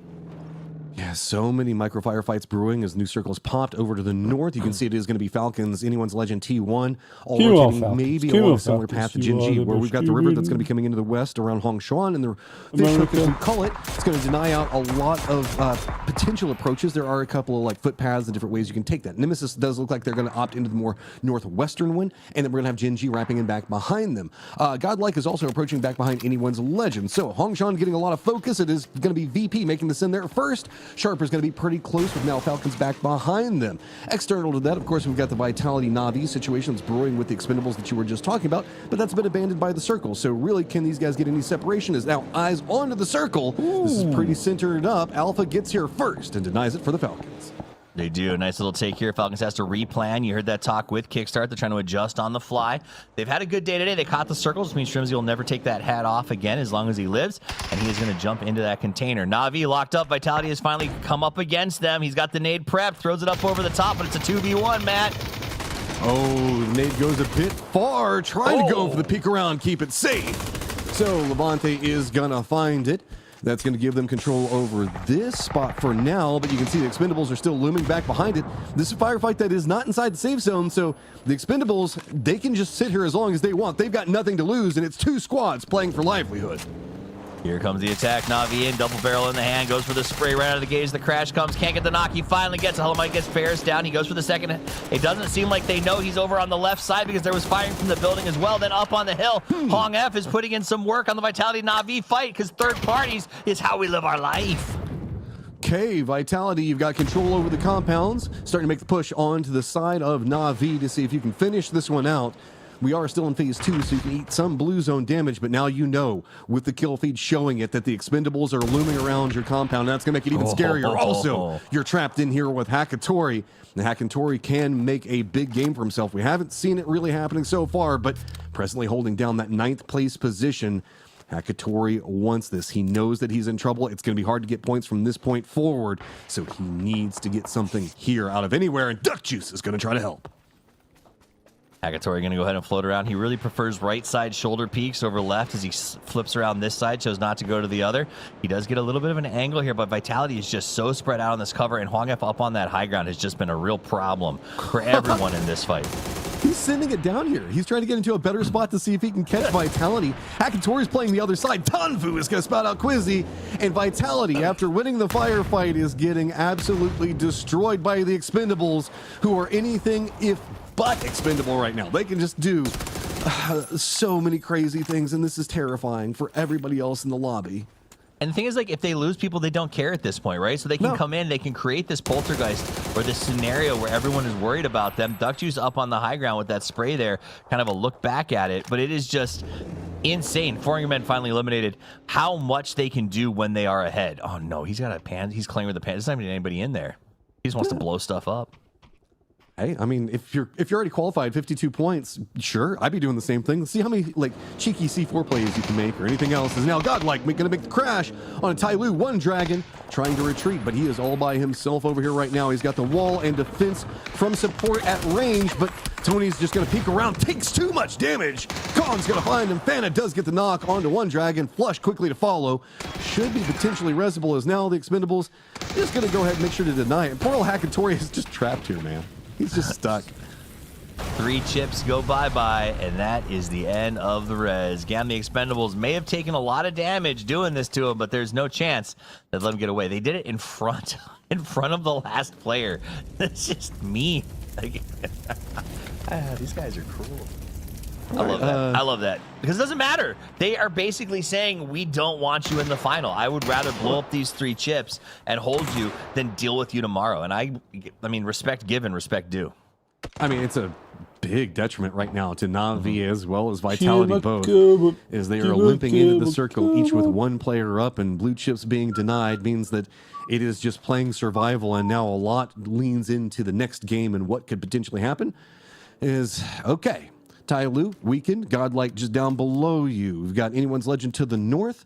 Vitality's got 1 player up. Looks like it's going to be the north of where Anyone's Legend's going to be playing. T1's trying to regroup over into the northeast. Falcons, Alpha, Sharper kind of have the more centered position, while VP has Hongshan entirely to themselves right now. That's a great position with a lot of vision on the circle. It feels like a prep mortar for a possible crash later on. Genji goes to the high ground. State is like, please don't. Up to the top. He gets the spray, goes for it, but Soul jumps out of the car and just dunks on him. Genji trying to find more successes, but it is going to be a very nice high ground defense coming up on the other side. Soset is going to get the knock on to Soul. Nemesis gatekeeping out Genji, and Genji is now rebuffed. They are going to be looking more into the west. They run back out into the blue zone. They've got a hillside for cover. Where do you go now? If you go to the south, you're going to have to deal with a more open section around Hongshan as well as Nemesis still. So it looks like Genji is going to wrap more to the northwest, take that pathing to cross the river, and maybe be back up around where Anyone's Legend's going to be at. So what you're telling me is the Expendables crashed, destroyed a bunch of blue chips to stop teams from advancing, and then called their monsters back, so they'll be 4 strong again as they move into the late game. This is Expendables in rare form, and if they carry this to tomorrow, people who made the winners bracket, I think, should actually step back and be like, oh gosh, they've been turned on, they've been activated, they're angry. Because if Gam the Expendables pulls this off tomorrow in the lobby, which will admittedly be significantly more stacked, this could set them up on a kind of re-emergence run, because after what we saw the last couple of days, they have been depressing. Okay, T1 is going to be a little bit cautious as they do have Tanvu next to him, but Now just got to survive so that way he can get his teammates back in. You do make a great point, though. Expendables can be, I guess, so inconsistent. That's the whole thing about their playstyle, man, is like whenever it's on, and it is scary. And they are definitely on today. Yep. Can they keep it on for tomorrow is, I think, what a lot of this lobby is, I would say, nervous about. DK making a direct send right in between where we see Alpha playing for Godlike as well. VP taking a couple of shots at it. VP is going to lose Hong Chon in the new circle, so they've got to go to the north.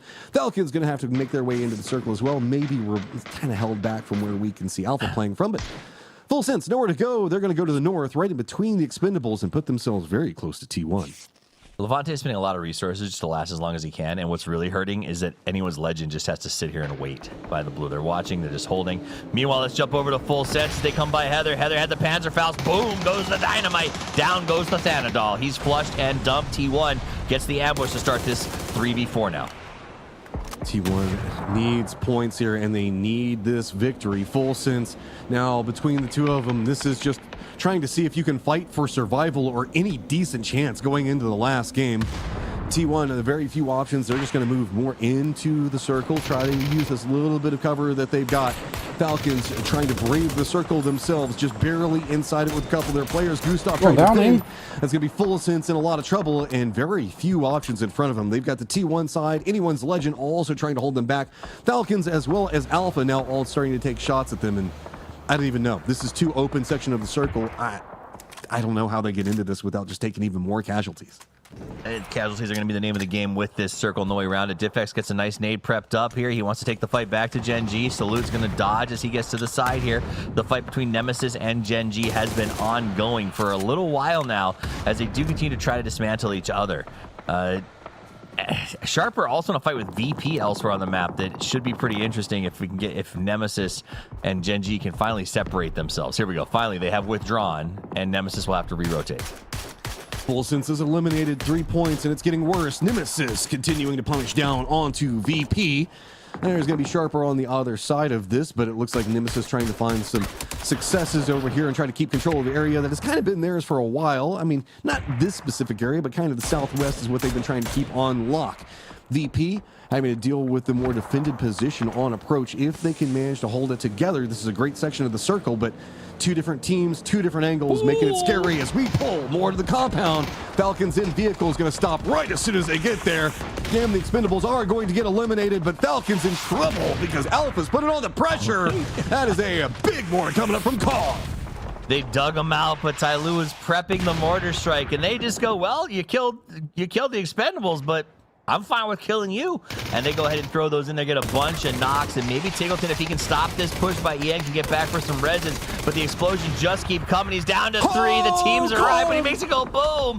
Is that another mortar at the same time? Yes. Kong, that was what Kong. are you doing? He is just destroying teams with these mortars right now. The tickleometry being taken from Falcons, and it is just all Kong all day right now. Does he have any more? If he drops another one here, that's the end of T1.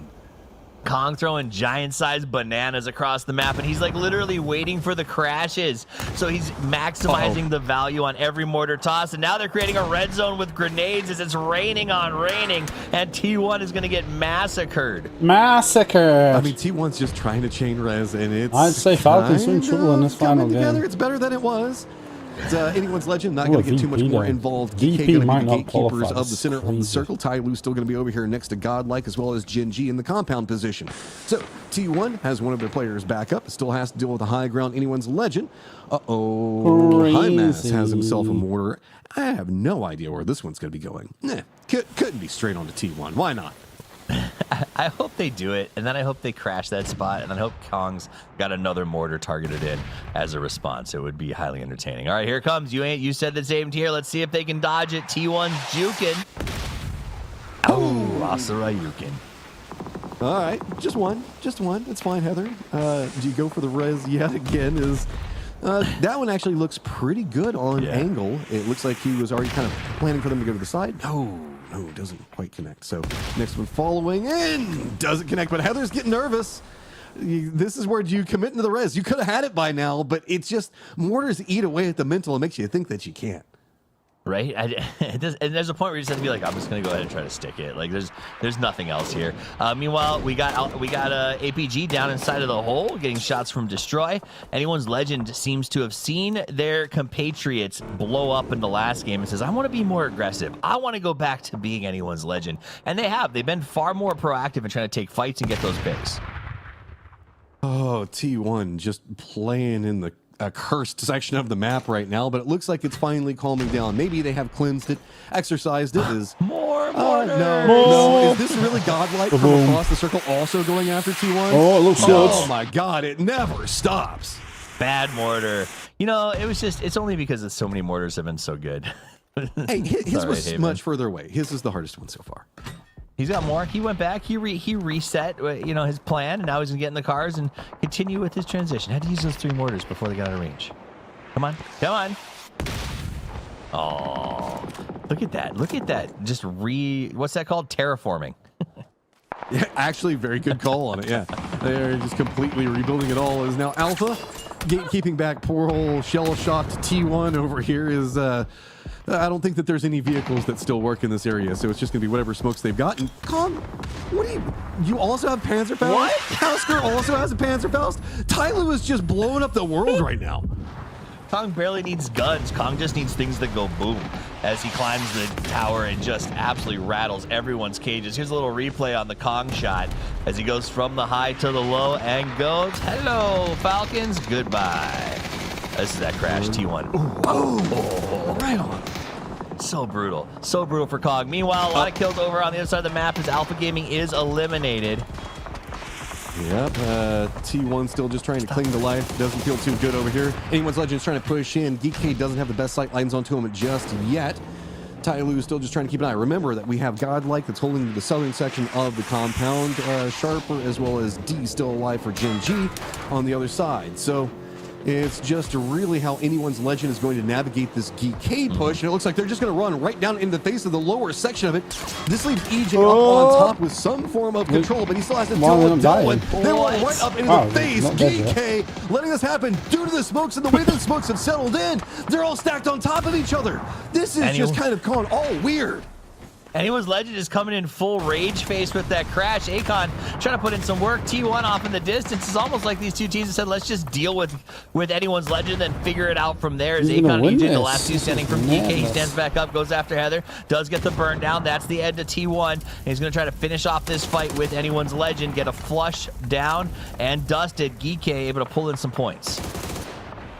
Okay, Anyone's Legend finally falls. GK. Tons of kills, a second place right now, but you've got to run through the more open sections. EJ just trying to juke the bullets, doing a good job, kind of making Fana blink a bit, so that's going to be him and Akon outside the compound, everybody else inside of it. So 7 players pretty much stacked over around each other, and it doesn't feel too comfy over there. So this circle still feels like it could go anywhere. We're only in phase number 6. I'm still trying to wrap my head around what happened while we were watching the mortar replays. Now, I love you, Ubs team, and I love you guys, the replay team. But, it's the end game. We got to focus on what's happening here. So we got our teams now kind of shuffled down into the water treatment plants. The mortars have mostly ceased and desisted at this point. Tyloo's in a good spot in the middle. Geeke has been very, very active, and everyone else is just tucked in. Look at that shift. I don't know. Maybe Tyloo stole Shrimzy's hat earlier before this match because it seems to be working for them. Decent qualification points coming up from Godlike inside this game, holding down that 28-point line right now and potential for more. So feeling like they've got a pretty good chance to be qualified now. Looking out, Gen G with just a solo in 24 could be good, could want more. Still one more game to go, though.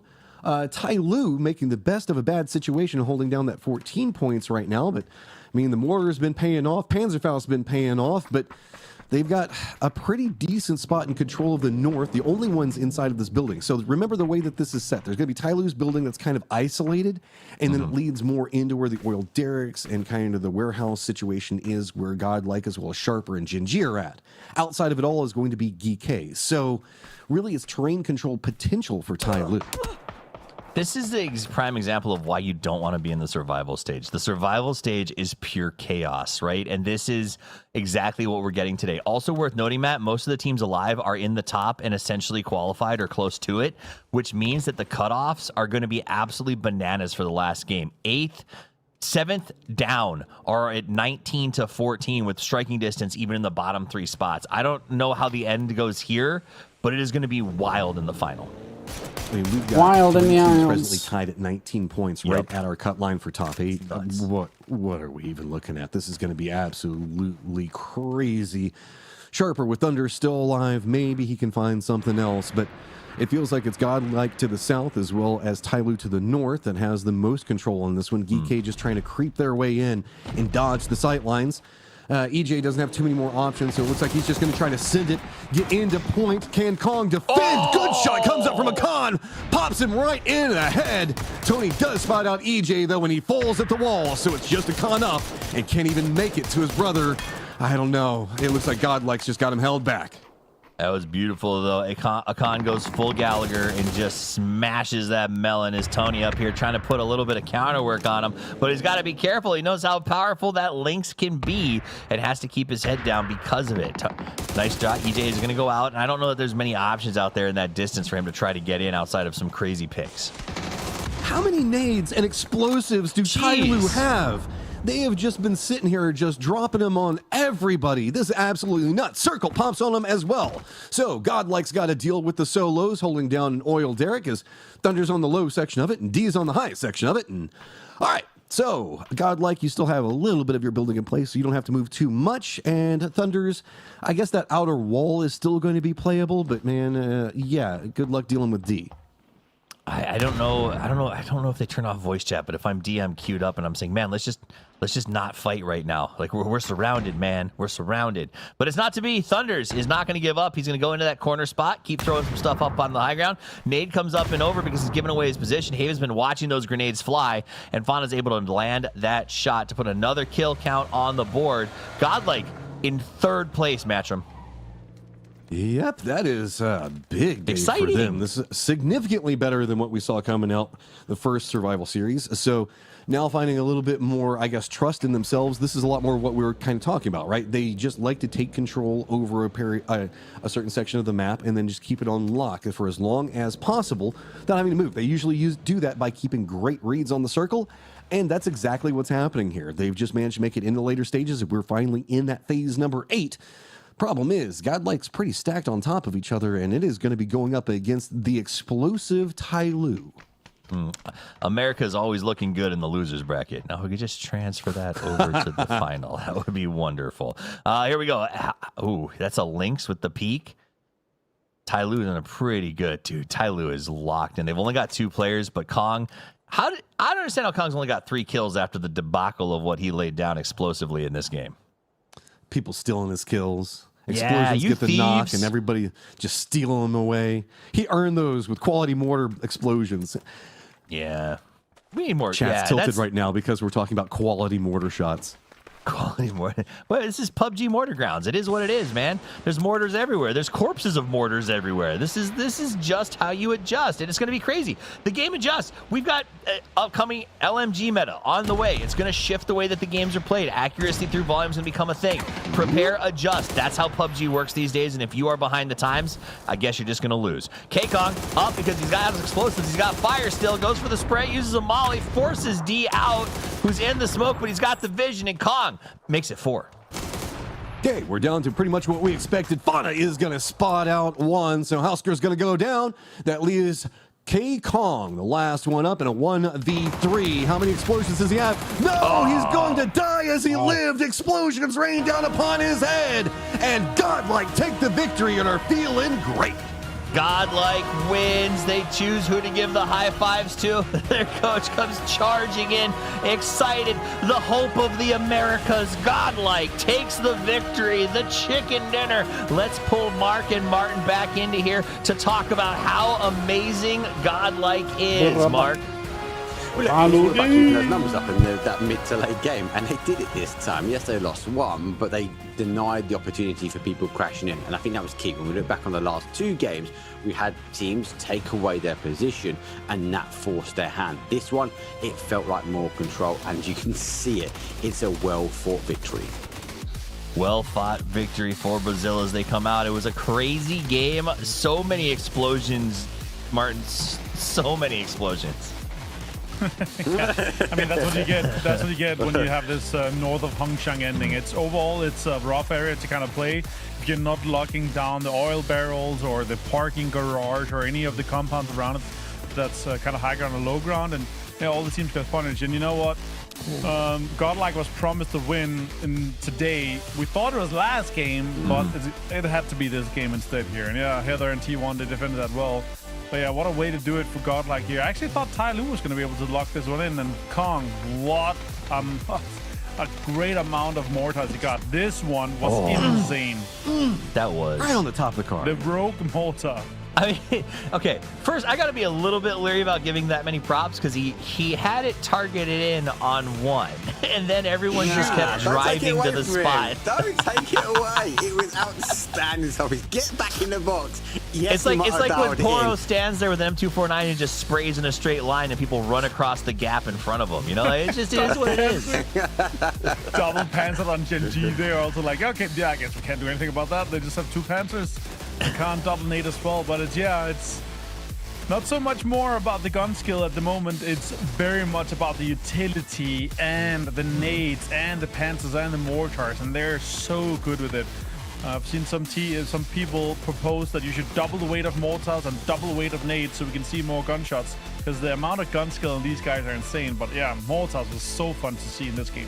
Yeah, double the weight, but then the BRDM becomes too powerful. For every up there is a down, every back there is a fourth, but for every America's region there is a surprise. Godlike gets the win. They have 4 kills on Tony, 2 on Fauna, who's actually been hitting a lot of great shots throughout the day today, and they are now in a dominant position to qualify, where their regional rivals, who everyone talks about, the Falcons, is down at 18th, struggling to make the cutoff. Like, this has got to be really exciting for these guys. Oh, man. I mean, it's whenever we look at Americas, I feel like a lot of the fans that are going to be sitting back talking about Falcons, we're going to see like the Homer Simpson meme come up where it's just like disappears into the hedge with the Falcons logo, comes back in with the Godlike logo, as of course, our man of the match has to be the Border King, K-Kong. The triangle for trigonometry. You heard Tig yesterday talk about everyone can figure out a triangle, and Kong says, I too study the art of the triangle, as he goes and gets those beautiful trigonometry kills. But that was fun to watch. It's nice to see Ty Lu doing something, as they also get 13 points on that match. Geek at 11, Sharper 10, Anyone's Legend 7. And the favorites, the people that we know, the ones that we love, Full Sense, defending world champions, Falcons, PGIS champions, Na'Vi, slated to have a great year this year, only come away with 1 to 2 points, had really struggled in that match. Now, part of it, I do feel these circles, these ends have been difficult, Martin, but no excuse. Nah, you can't. Sure, the circle's been rough today. Sure, there's been some crazy situations, but GAM, the Expendables, 52 points in 4 games. If you just go out and frag out and win all your engagements, then the circles doesn't matter. All right, let's take a look at this. this. Right now is VP at 16 points. This is VP has just been on pretty much a tear the last couple of months. This is a potential falter, almost due if they don't find something this last game. All right, I screenshotted the leaderboard, so when it goes away, we can still talk about it a little bit, because this is where it gets important. Final game about to kick off. We need the players to make the cutoff. 8th place is what determines you advance to the grand final, versus you have to wait till, and that's key here, wait till survival next week. Like, this is a very difficult situation to find yourself in. Exactly. It is a full week. It stinks to sit there. All right, so let's talk about where we stand right now. We got a couple of teams that are very comfortably qualified, all the way down to pretty much anyone's legend. I would say they can get 2 points. 6th place, Gen G at 26, and then it gets wild, because at 7th place, we're at 20, and then 8th is 19, 19, 19, 17, 16, 14. And then the last 2 teams, they have a little bit of catch-up to do. But every single person has a chance to move up. And Mark, normally we're used to seeing like 2 or 3 slots at risk. That's not the case. Even Gen G at 26 in 6th place could get overtaken by how many teams are right there on the cut. I like how you just fobbed off PGC champions at 25 as the other 2 teams. They shouldn't be down there. They've got a big mountain to climb, but you are right. I'm really concerned. Me and Mike was talking in the green room during that game, actually, are we going to see a record low again? Because potentially there's a lot of teams that need to make a move. Now, if the top of the table sponge one more time, the cutoff could go low. It's the teams around the bubble, but any one of them you look at, they could potentially qualify, even down to a kind of vitality for me. VP worries me, Na'Vi worries me. Yes, they might want the extra games, but extra games don't guarantee you getting through. All right, when we come back, it's going to be time for the final game, and it is going to be absolutely wild. We're going to let Martin and Mark take a break, catch their breath, and get ready for the chaos as we talk to the Chaos Monsters themselves, Gam the Expendables, the beasts of the lobby. Let's check in with them. Hello guys, welcome to the interview. I have Tanvu from GTU with us. I say hello to the audience. Hello Tanvu, welcome Tanvu. You guys are like, what a performance. You had 32 points in one game. What your conversation like after that match? 就是他们在拿到那场32分之後對你的溝通是什麼樣的? Khi team em nhận được cái 32 điểm rồi sau đó là trao đổi cho team thì là sau buổi này. Thì trước đó em đã bảo với team em là hôm nay em khủng lắm, cho nên là anh em chỉ cần cho em cái góc bắn thôi là em bắn được hết. 他说其实在比賽之前他们队都非常紧张，但是就在比赛中其实也没有什么太惊恐的表现。We just like feel little bit nervous when the game is started, but during the match we just feel normal. And 就是想問問 what happened, like what their conversations like after that match? 就是在比賽結束之後他們的溝通什麼樣? Sau buổi sau thi đấu kết thúc là em và team trao đổi thế nào, giao lưu thế nào? Thì team em thấy khá bình thường thôi, tại vì nếu mà phong độ của em cao thì việc đó em làm khá bình thường ạ. 他说其实比赛之後大家緊張的情緒都沒有了，然後就覺得很平靜。We just feel cozy because we never feel nervous anymore. And Tanvu get like over 10 kills in one game. How do you feel like after that game about this like stats? Khi em loại 10 người trong thi đấu lúc nãy, sau đó em cảm thấy có thế nào? Thì em thấy khá là hưng phấn, tại vì lâu lâu em mới làm được một game khủng vậy. 稍微的緊張。 No, I still feel nervous. Like it's all about nervous. All right, thanks for taking your time to take the interview. See you in the games. Bye. Bye bye.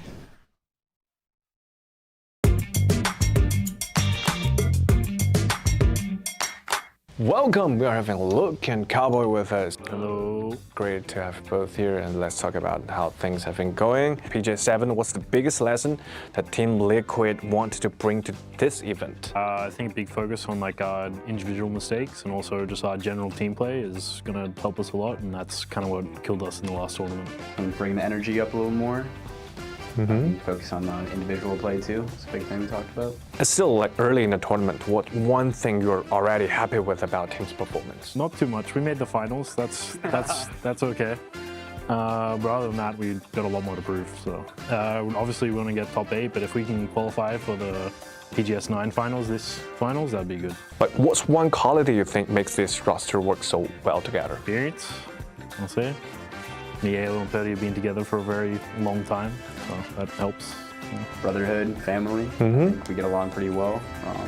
It's very easy to communicate outside the game with them and just figure out what we're doing wrong. If Team Liquid had a mascot, what would it be? I guess you'd have to say the horse. One free day in China with the whole team, what would you want to do? What did we do, Luke? Well, we went to the zoo, the Shanghai Zoo. Wow, but this is like far from here, right? Oh, it was only like 30 minutes. Yeah. Panda? I've never seen a panda, so First time seeing panda, yeah. When this tournament is over, what do you hope people will say about Team Liquid? Wow, they're good. All right, maybe we can looking forward to seeing that. Like, thank you both for joining us today, and bye. Bye-bye. Bye. We got next, we ready to flex, we're ready to rock, give it all you got, we got next. Rockin' to the top, there's nothing, must be off your rocker thinking you gon' stop us. We got next.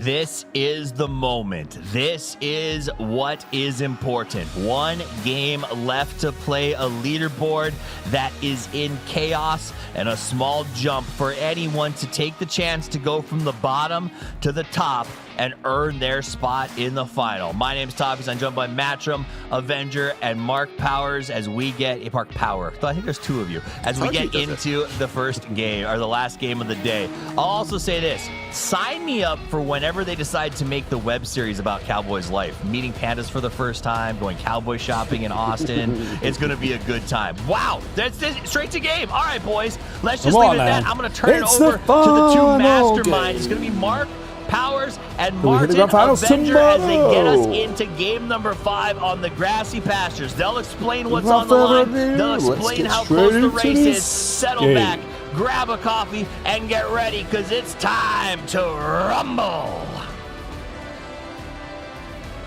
Almost got a strike for trademark infringement there, but it was close, Mark, as it is me here on the line with Mark Powers, and Avenger, aka Martin. That's what we go with today here, Mark. And we do go west over by just south of Georgetown, all the way to Milton Power here. Another plane pad that's a little bit rough for the team trying to go up. GS and I have to drop to your cars. Nemesis have to go far once again and get into their cars to go to Sverny. This time around, there's not going to be any contest for that, though. But we could end up get another crazy circle, because this can basically go anywhere. Imagine if we go west once again. Let's wait and see. That flight path evenly divided, give or take, the final map. But it is the final match, though. It is a best of 5, and for VP needing to get in, which is both these teams outside of the cutoff line. They've got to dance the dance, but we'll wait for the zone to appear, and it is looking like we are going military. Anyone's legend have to hold already. Everyone else needs to think about how they're going to cross the danger to the water. Oh, wow. Home circle here for Anyone's Legends on Novo. Imagine if we get a bridge ending where this last circle is on the bridge either side. That'd be crazy. I've seen it a few times before, and now with no launcher, it could happen here once again. This VP, they are already going quick. They are going to have to decide, are we going quick on the west bridge? We're going to hold teams out, or we're just going to try to go south already? It's going to be a big game here. T1 inside so far. It's been completely turned around to what we saw them, how they're able to perform when we saw them in PGS 1 through 6. Like, if you look at it from an overall perspective, Mark, what do you think has happened to them? 8 points in 4 games is completely unacceptable. Also, I don't want to talk about full sense. Yeah, we'll park that conversation for another time. Yeah, so after the game's done. Early aggression is normally the case, right? And we're just not seeing it. I think they're trying to get in, and they're getting caught up. The third-party fighting, I think there's a lot of changes that have happened. Have they made adaptations to those changes? I just can't see it yet. I think they want to try and get back to that level of aggression that they enjoy, but they need to find that mid to late game, and at the moment, it's just not working out for me. They were like top 3, top 4 in PGS points prior to it. It's just insane. Like, they dropped to 6th now. If they don't make it to this finals here, they're probably dropping to 8th, and they will lose a spot compared to what we know that they're able to go for here. But yeah, a little bit unfortunate. I really hope that they're able to do more from it. As we do take a look at the highlights from the last game that we just saw 5 minutes ago, we'll talk a bit about more in general things. But yeah, Shaba, they got destroyed trying to get into this. This is one thing I want to talk about from the last game is, though, it's really difficult to get into the barrels area because you have so many teams already there, already shooting at everyone there. So you have to do like either an somewhat early E-pickup, or you have to do a Hail Mary full car caravan driving extremely tight-knit together. Otherwise, it's not going to be possible to get in. It's what we were saying before, right? And that's the biggest thing for Godlike for me. They would have opened up the gates for teams to crash in. This game, they were more active. They were defending that south side. And then when they had the opportunity and knew they were clear from the back, they started driving forward. And I think that's a big change for me, especially from today, watching Godlike. Absolutely. And yeah, Godlike, I really expected a better game out of what we saw from them when Tenbu and the boys from Expendables won it, but yeah, this was their time to take it. their time to strike. Great play from them. Back to Erangel, though. What matters the most, Mark, is this last game. We have a 3-way tie. 8th, 9th, and 10 has 19 points. Sharp has 20. I feel like Gen G is going to play it in a way where they just guarantee themselves, 3, 4, 5 kills, and then, push themselves further, because there's no way that 4 teams pass them with that amount of points here. Falcons already kind of floating their way in and sailing their way into Novo. It's going to be uncontested in there, so they're going to be happy to be able to get in and get a little bit of loot and get across, maybe potentially even steal a car from Novo. Yeah, we'll wait and see. We'll wait and see. Falcons taking, obviously, mill to power. They go for the boat. That's quite normal for them. Nice rotation. No one in Novo, so pretty completely clear. Back to the point on the leaderboard. It's going to go 2 ways, right? We're going to see either the top sponge and get loads of points, and that's going to force a real tight line and that number potentially down. If they go out early, then it's the fight for kills. So when we see teams from, I'm going to say, let's put Gen G in there with 26, despite I think they're a little bit more safer, all the way down to kind of vitality. Like, they're going to be looking not just for placements, they're going to be looking for high kill games. Let's do the T1 chasing GTE here. Oh, this looks like an absolute free kill as Heather is rotating in other ways that you would like to see. Shots come in, headshot connect here, and Wangef goes down.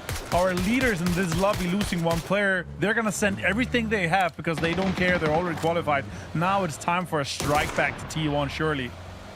Yeah, they've actually parked up as well, so you're right, they can do anything they want. Yes, they've lost a player, but they can continue brilliant. T1 need those kills, that aggression that we speak about, and they are on 9 points at the moment. So 1 point, not quite in zone, but the current state is that West Bridge is open. So T1 could potentially cut tail and get out there for GAM. They could potentially get that blue chip and get back to a 4, but arguably as well, they could leave it as a 3 and go bully whoever they want. No, Shabazz en route onto the ferry here as Titanic is leaving. Tanawat is trying to get in here as the boat is about to leave, and he's going to get it and get the car in there too, which is important, especially when you get into Novo here. I could see that either a 4M or a Falcons could end up gatekeeping Sharper here, and they're on that cusp team, so that's going to be a little bit dangerous. As we see shots coming in from the high ground from anyone's Legends towards 4M, Falcons see and hear that as well, so that information is instantly shared, even though there's nothing from the kill feed. Yeah, nothing at the moment. Information gained. Anyone's Legend is that team on top of the hill. The observatory, though, looking down. Falcons obviously in Novo, 4 AM, as we can see, also neighbouring them as well. Na'Vi crossed over, but they are on a slight split as they are held in Boostic out by that coast. We saw the obviously public transport taken by Sharper and Godlike hold the East Bridge, but they hold the East Bridge on the north side. Martin, there is the inner child of me that is slightly praying that we are going to get that crazy shift. And if it shifts back to that northeast, Godlike are the only force standing strong for a rotation back towards or I suppose off Military Islands. And they're already qualified, so they're just laughing, I would love it to be centering just on the tip of the south side bridge. And then that would be funny. Oh, Navi's actually looking at it. Boostic is looking at some damage towards Shaba here. Now shots onto Tanwu here. APG and Dogma is running straight into this. That's very unfortunate. The former Vicious squad now losing players. Oh my God, Clarice! Disgusting headshot from the PGC 2024 MVP. Beautiful. He got the fade away. Beautiful shot. He's obviously going to move his way back now. W obviously charging forward. Alpha disengaging. But as they disengage, they potentially lose hope of getting these bodies back into the game. So again, a potential team, as we are looking, sitting just on the outside edge. All right, circle. We're going to have some crazy stuff happening. I think GK though shooting and driving now. Oh, the circle pop, it's Novo, Mark. We're gonna have tons of water still in play. Look at Falcons laughing after they sailed straight and then to the center of this circle. Surely they're gonna be able to get a few kills or a center position from this. Yeah, this is going to be interesting. Obviously, Godlike already go. Tony leading the charge, but the teams coming in that north side. Gen G going to be one of them as they rotate down. Nemesis still on the outside edge. T1 obviously already over. They've taken the West Bridge, but if again you look at that rotation path, and they're going to follow the road around to the south. Talu already there. Virtus Pro already working their way on that south side as well. There is so much water arriving. Public transport, it comes late sometimes, and Sharper now arrive as they will pull nicely in towards Novo. They do have the vehicles, but lucky enough for them, Falcons giving up that coastal side as they've already moved further in. You would assume that someone's going to camp this in this stage of the game, and at this time, but nobody is. They're actually going to be super lucky to have some space to play. As the teams inside Novo, they were like, okay, we actually have a pretty decent circle. Let's take some central compounds. Let's take some of the big houses that's kind of on the western side. Like Terces, Anyone's Legends, as they're trying to drive down a little bit. And Na'Vi has locked down a 2-2 split on either side of the road here at the 3-story compounds. This is a really good spot as well. And now Godlike is going to be crushing the bridge, potentially having this information. Hagator and the guys are going to turn around, maybe try to do some damage towards him. Let's wait and see. You just say Falcons are going to be getting free pass a little bit further in, but they're going to need some points. The teams around him looking to try and gain. And it's T1. No, Flash will go down. Rushy will look also full for them. So for full sense, we've spoken about this before, and the concerns and the worries actually comes from them because they are the PGC champions for 2025, but it's not working out for him on PGS. Yeah, that's what happens when you play with your coach. It's very unfortunate they have a sudden illness on their team, and he's going to have to step in. Not that he's a bad player, but still, it's completely different when you have an absolutely fantastic player. And now Tycon finds Dark Juice.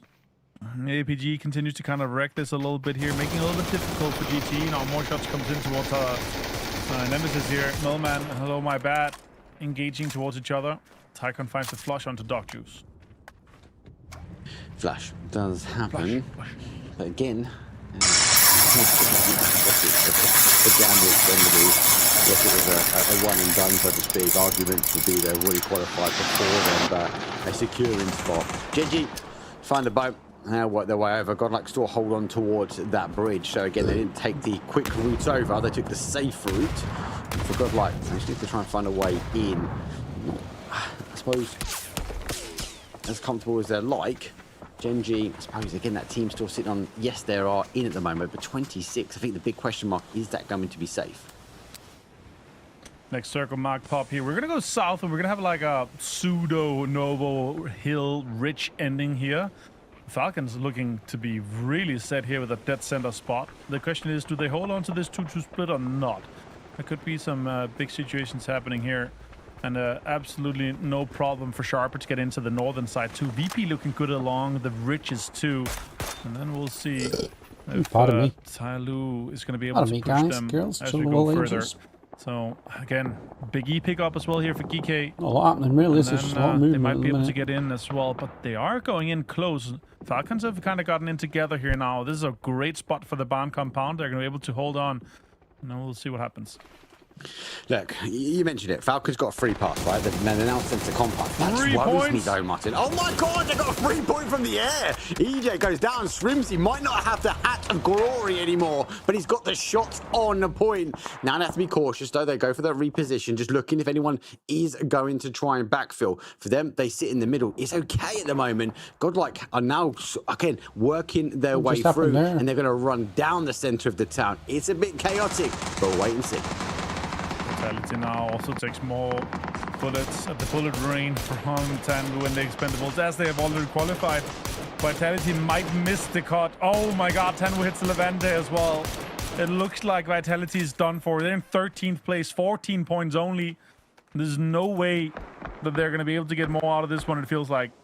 And now over to Novo, looking at how Godlike is interjecting themselves towards Sharper. Thunder is just really committing a lot of utility here. Godlike looking good on 38 points. I'm not worried about them, but could be good for them to get even more points to be safe inside this one here. Danawat knocked on the edges. Sharper really needs a good game. Otherwise, it's going to be extremely difficult for them. Godlike is going to be under so much pressure. Nate shot from the side as well. LFP taking so much of it. He goes out and Jedi takes him down.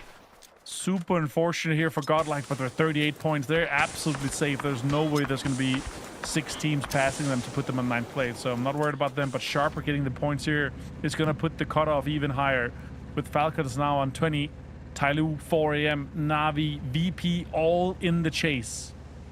They are all in the chase, and Godlike, again, good to see him actually in that qualifying game. In that last one, they were so close as that it was just about holding position. Genji getting open him. Sharper obviously will go down on that rotation as they work their way in. Nemesis though in that BRDM, a bit of safety, should we say, as they will enter in. 23 seconds here for phase number 3 before we see phase 4, and Genji storming the beaches now, finding open space. Has a little bit kind of an alternative way to get into this circle here. Once you get into Novo, you're gonna have to go through it. Maybe they try to hold on to the edge here, or they go all the way around. But yeah, 3 points in the sky. As you saw before here, like all these E pickups, it's extremely dangerous. Kickstart finds Rushy even. That's huge, and he's gonna be knocked inside kind of open space here inside the craters. Oh, this is rough. I think I'm able to get this. Flash jumps in, has a no vest, no nothing. Just finds a Vector. Feed finds Dogmite though. Oh, he has nothing. And he's gonna be able to get the flush too. That's illegal. Jumps out, gets another one. It's Flash. That is illegal. Back to back. Now he finds just a helmet, but an element of confidence that he can go get that rest. Alpha is going to be unfortunate. They're on the rotation. They're on the south side. It is phase number 4. That is going to be tanking here. For full sense, yes, the coach is down. He has to try and cross open terrain, and I think that will be denied now. Genji wrapping. They're on the coastal side, and for Flash, another big ask is needed from him. He's just shadow stepping. But oh, double BRDM coming in for Nemesis. They're chasing Sharper. Tickleton got the knock, but Nemesis stole it. And this is Nemesis' chance with a double BRDM. Surely they can have a good game from this one here. Crazy scenes here. The last game, the qualifying game for so many teams in the survival stage here for PGS8. Tomorrow is the finals. And we start going straight into this one here. Kickstart sees Bean. Oh my god, great damage done to him as well, Mark. Great damage done. Cut-off line now up towards 20. Kick, seeing the BRDMs, giving the information that actually they will now hold that corner section of Novo. Back towards the other side though, Talu. They're coming on the south. They're on a 2-2 split in the hillside though, despite some cover, but we have to be careful. The rest of these teams though, for Team Vitality, they're under huge amounts of pressure. Yeah, it's going to be done and dusted. Team Vitality, another team, going to be out and not back for the weekend. Yeah, GK continues to farm here. Songjang just better apparently. And anyone's legend having this absolutely early start now with this shift going towards Simi, towards Novo.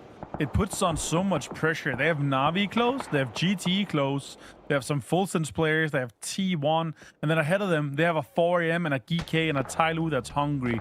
It seems very rough for them to get more points, but they just need a few more, Mark, to put them inside that 30 plus. And I think honestly with 28, it's the cutoff is going to be even lower. Yeah, I'm with you. I think we are going to have a low cutoff. For Threat and C, Full Sense though go for a different game style. So they're completely split. They've dropped in all 4 corners and looking to try and find kills where they can. Currently on 7 points and would need a record-breaking game even to potentially look at qualifying. Is possible. Almost though is behind. Down the expendable is there. Himas though is in the heavens. There's one. Looks for the counteraction spray and unfortunately doesn't quite get the conversion that he wanted. Belma will fall down. Himas, as I said, on the higher ground. Now looking for any more kills he can find. Okay, more damage done here. Boosted finds the lull. See, Himas finds the confirmation onto Spiro too. I don't think Falcons are going to have many kills here now. Themselves onto that 30, being absolutely safe. They might not qualify having the best on the other position. hand, 17 points down to a 2-man. This was their game. They needed to get in here. Could it be Depends what happens 2 with weeks in VP a row now where we before do him not see Na'Vi in Navi the should get final wiped out for now. PGS 7 and 8. One player left standing. He's going to have to try to make the most of it. And it's going to be nothing. Oh, so unfortunately, as Shen finds Hackatory and Na'Vi is out once again. That's just detrimental to them and their campaign here in Shanghai. The fall of the gods is true. When they fall high. Na'Vi is out, and as you say, will not be competing at all in the final. So they've got to sit back and wait for another week to see if they can refix this communication issues that they're talking about. How do you hold that? On the other hand, though, on the climb, Himas finds Shen now for him, looking to try and find their way in. With the, I suppose that damage done to the helmet has to be cautious, but he's looking to try and get that res as quick as he can. He's just going to disengage him. Oh my god, Melman stole it with the links from Narnia. I love it, Mark. I love it. Winder trying to run down, trying to survive. Thanadol finds Type here in full sense. Now, more than doubling their points so far almost in this game. 4 kills, need 1 more, but still down to a 2-man, 1 flush. It's rough, man. I hate to see what some sudden sickness and illness can do to a team where you have to get your coach in. And even though the coaches are usually good players, it's not an Ibiza level of player you're going to be able to get in. That's has played and competed at the highest of highest levels. I agree. He's done well. And give a shout out to the Tab as well. We see he jump in every so often. Also doing well. But yeah, when you take an ex-pro player and put him on, obviously expect I suppose a little bit more performance. Demonicist will need some big kills. They're on 2 at the moment.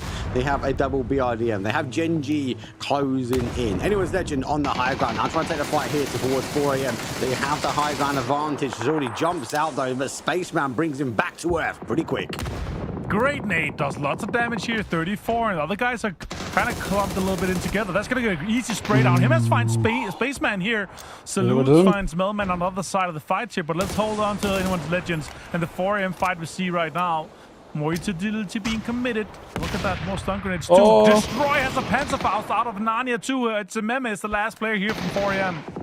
Yeah, 4 AM on the wrong side of the cutoff at the moment. Anyone's Legend, high ground advantage. They will continue to apply their pressure. They know if this team goes down, they are going to fall short. Actually, another 2 kills. They just cut and push the cut-off line just above, so they're going to fall above it just now. And we'll have to try and wait and see.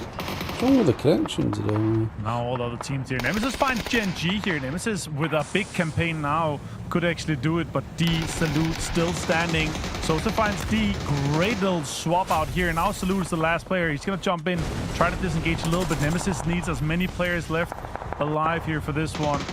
They need to get 3 guys out. They need to get the BRDM in and active. Full 3 gear for Stade. Sosa finds the flush onto D though.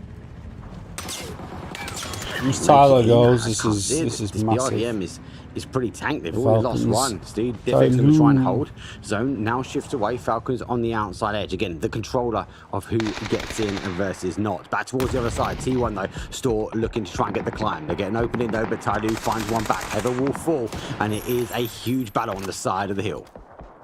It's going to be rough. It's Sapalui down to 1 here, 23 points. He needs more, but he could get placements now into the top 8, and Sharper actually gets another one here. 4 AM gets down, and Falcons jumps into 8th place, but Nemesis still 3 alive. VP still 4 men standing, and they have the entire South controlled to themselves here as they see all the other teams trying to get in from the West. Mark, this is a huge game for them. Could they make it?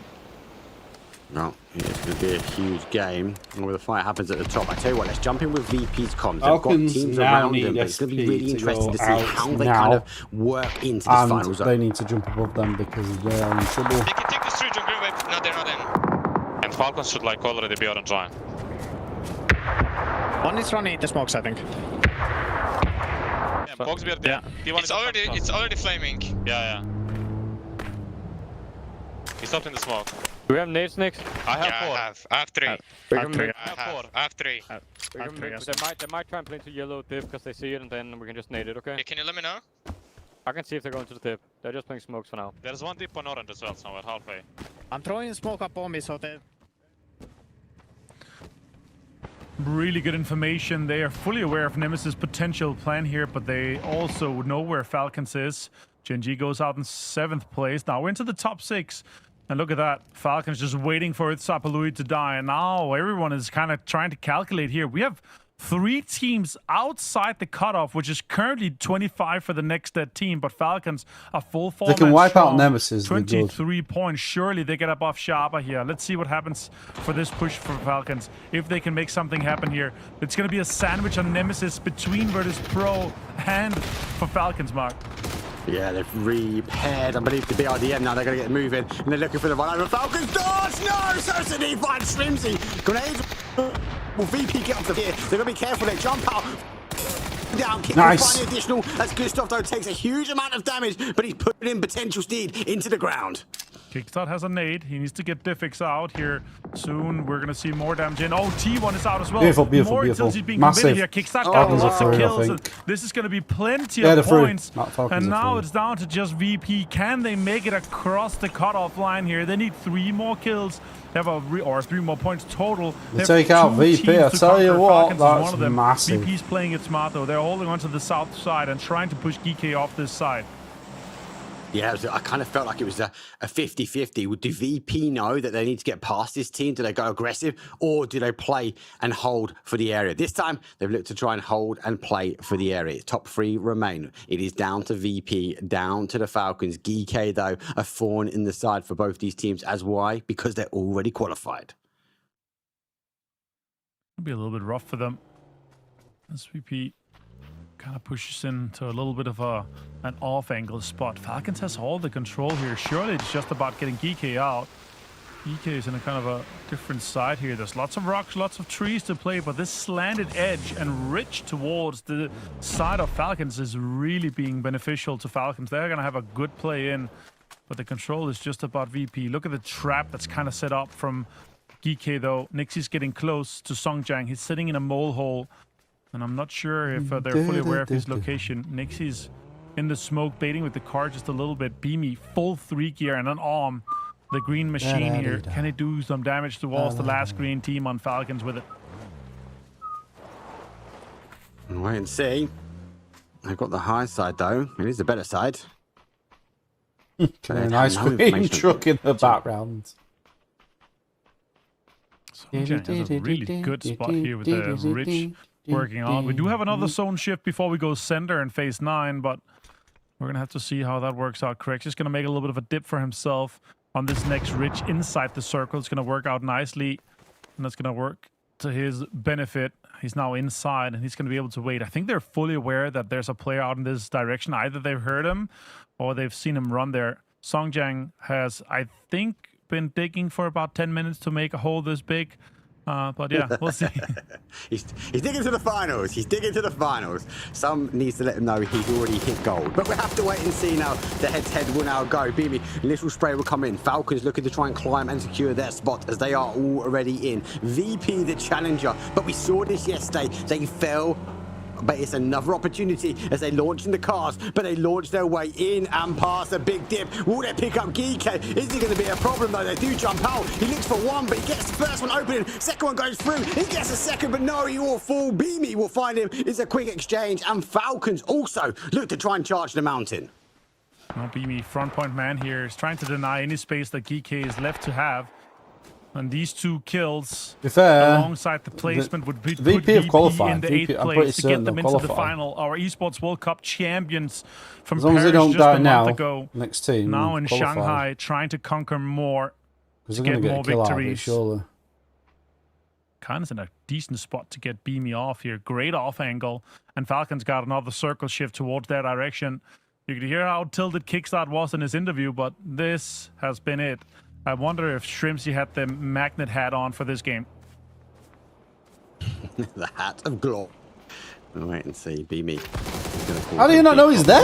Go for the charge forward. I can down to a 1 shot. The pre-spray Gustav though causing the damage on the other side. There's another. That is mad. How? Send VP above. So it's a head-to-head battle, but for Sharper though, it falls too short. The blunt shot. They're going to be tabbing themselves out, and Beamy opens things up with kick. Look at that. That's the green machine once again doing damage here. Falcons rejoice. You are going to get in, but the question is, are you going to win this game? Great utility being committed here. That's really far. Who's throwing that baseball? It's a baseball. It's a full catch. Nixie. Let's try and get the information. I think these guys will have a full understanding that they have qualified. Falcons doing enough. Beamy looking to try and charge his way. Correctly on the back line, stopping a backfill. As Falcons will take the low side. Virtus Pro will take the high side. Any C4 maybe? Put in a car, roll it down just to make a mess. I don't know. That could be fun. Toxic. That's toxic. That's too toxic. It feels like it plays off to Falcons' advantage if they get a little bit more control here. There's not a lot of space left to play here, so VP has a high ground. Don't have the info. Shots come in. VP goes down to Kickstart with a great headshot too. Yeah, it's going to be a potential wraparound here from the Falcons. He hasn't got helmets, just about how he looks for that peak. But the smoke wall will provide the cover. I like the Falcons haven't kind of left the blue side yet. They've not left the outside, opening up VP as they will look to try and charge forward. More smokes will go up. Blue zones will start to bloom. As Kickstart, though, is cooking the grenades. He looks to try and cook it right in the way of Crexy. Oh, one the ammo. Done. What? That's some good utility now being committed. More blue zones, more smoke being thrown here. Correx is down to nothing. Car's gonna blow up too. Wonder if he's gonna get the first hit off. It did. And now the other guys are pushing towards us. They know they are on the little bit of a dip here. There's some... Oh my god, great peek from Lukarux. Nixie finds 1-2. Shrewsbury finds Lukarux though. Kickstart finds Nixie. It's a full turnaround here. VP's down to 2. Oh my god! No! It's gonna be there. VP reclaiming it as the Mia versus Americas at the end. But it doesn't matter why, because both of these teams punch a ticket and secure their spots in the grand final. Let's bring back the All-Stars, Toffees, Matchroom. What a final game. Virtus Pro secures it when it's needed. Both of our top 2 teams were outside the cut line when it started, and here they find themselves going 1-2 and qualifying for the final. 2 teams we didn't expect to be here, 2 teams that left it for the last game, and 2 teams that took is the end of the stream. We will be back tomorrow morning for more PUBG now. Like, they're fine. I mean,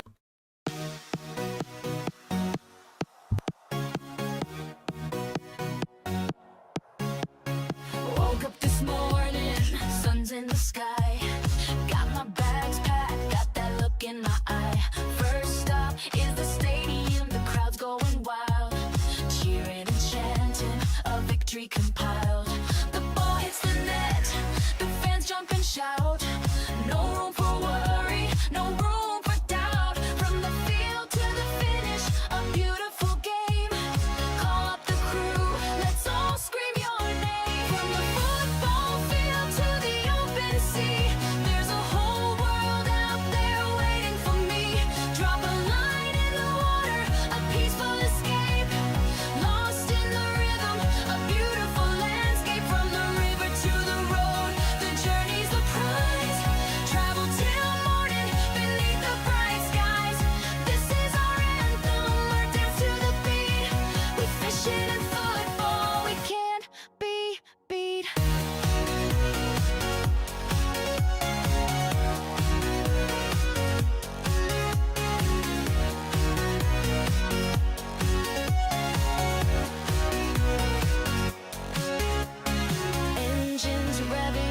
Highways a blur, new sights, new sounds, all a beautiful stir.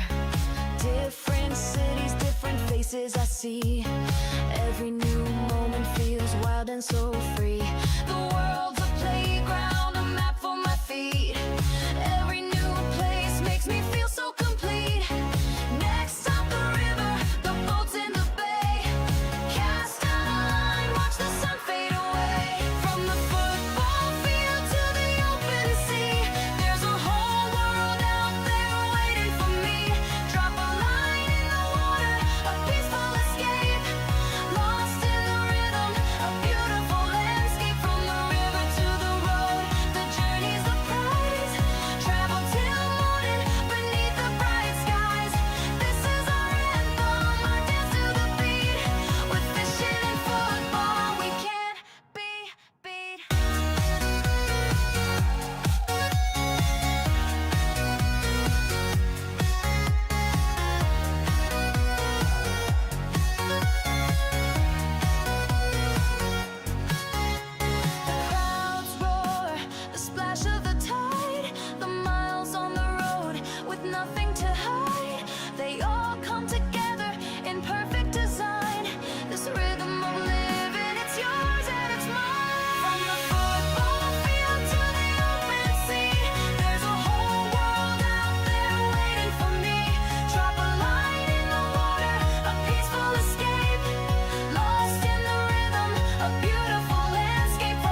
DJ, DJ.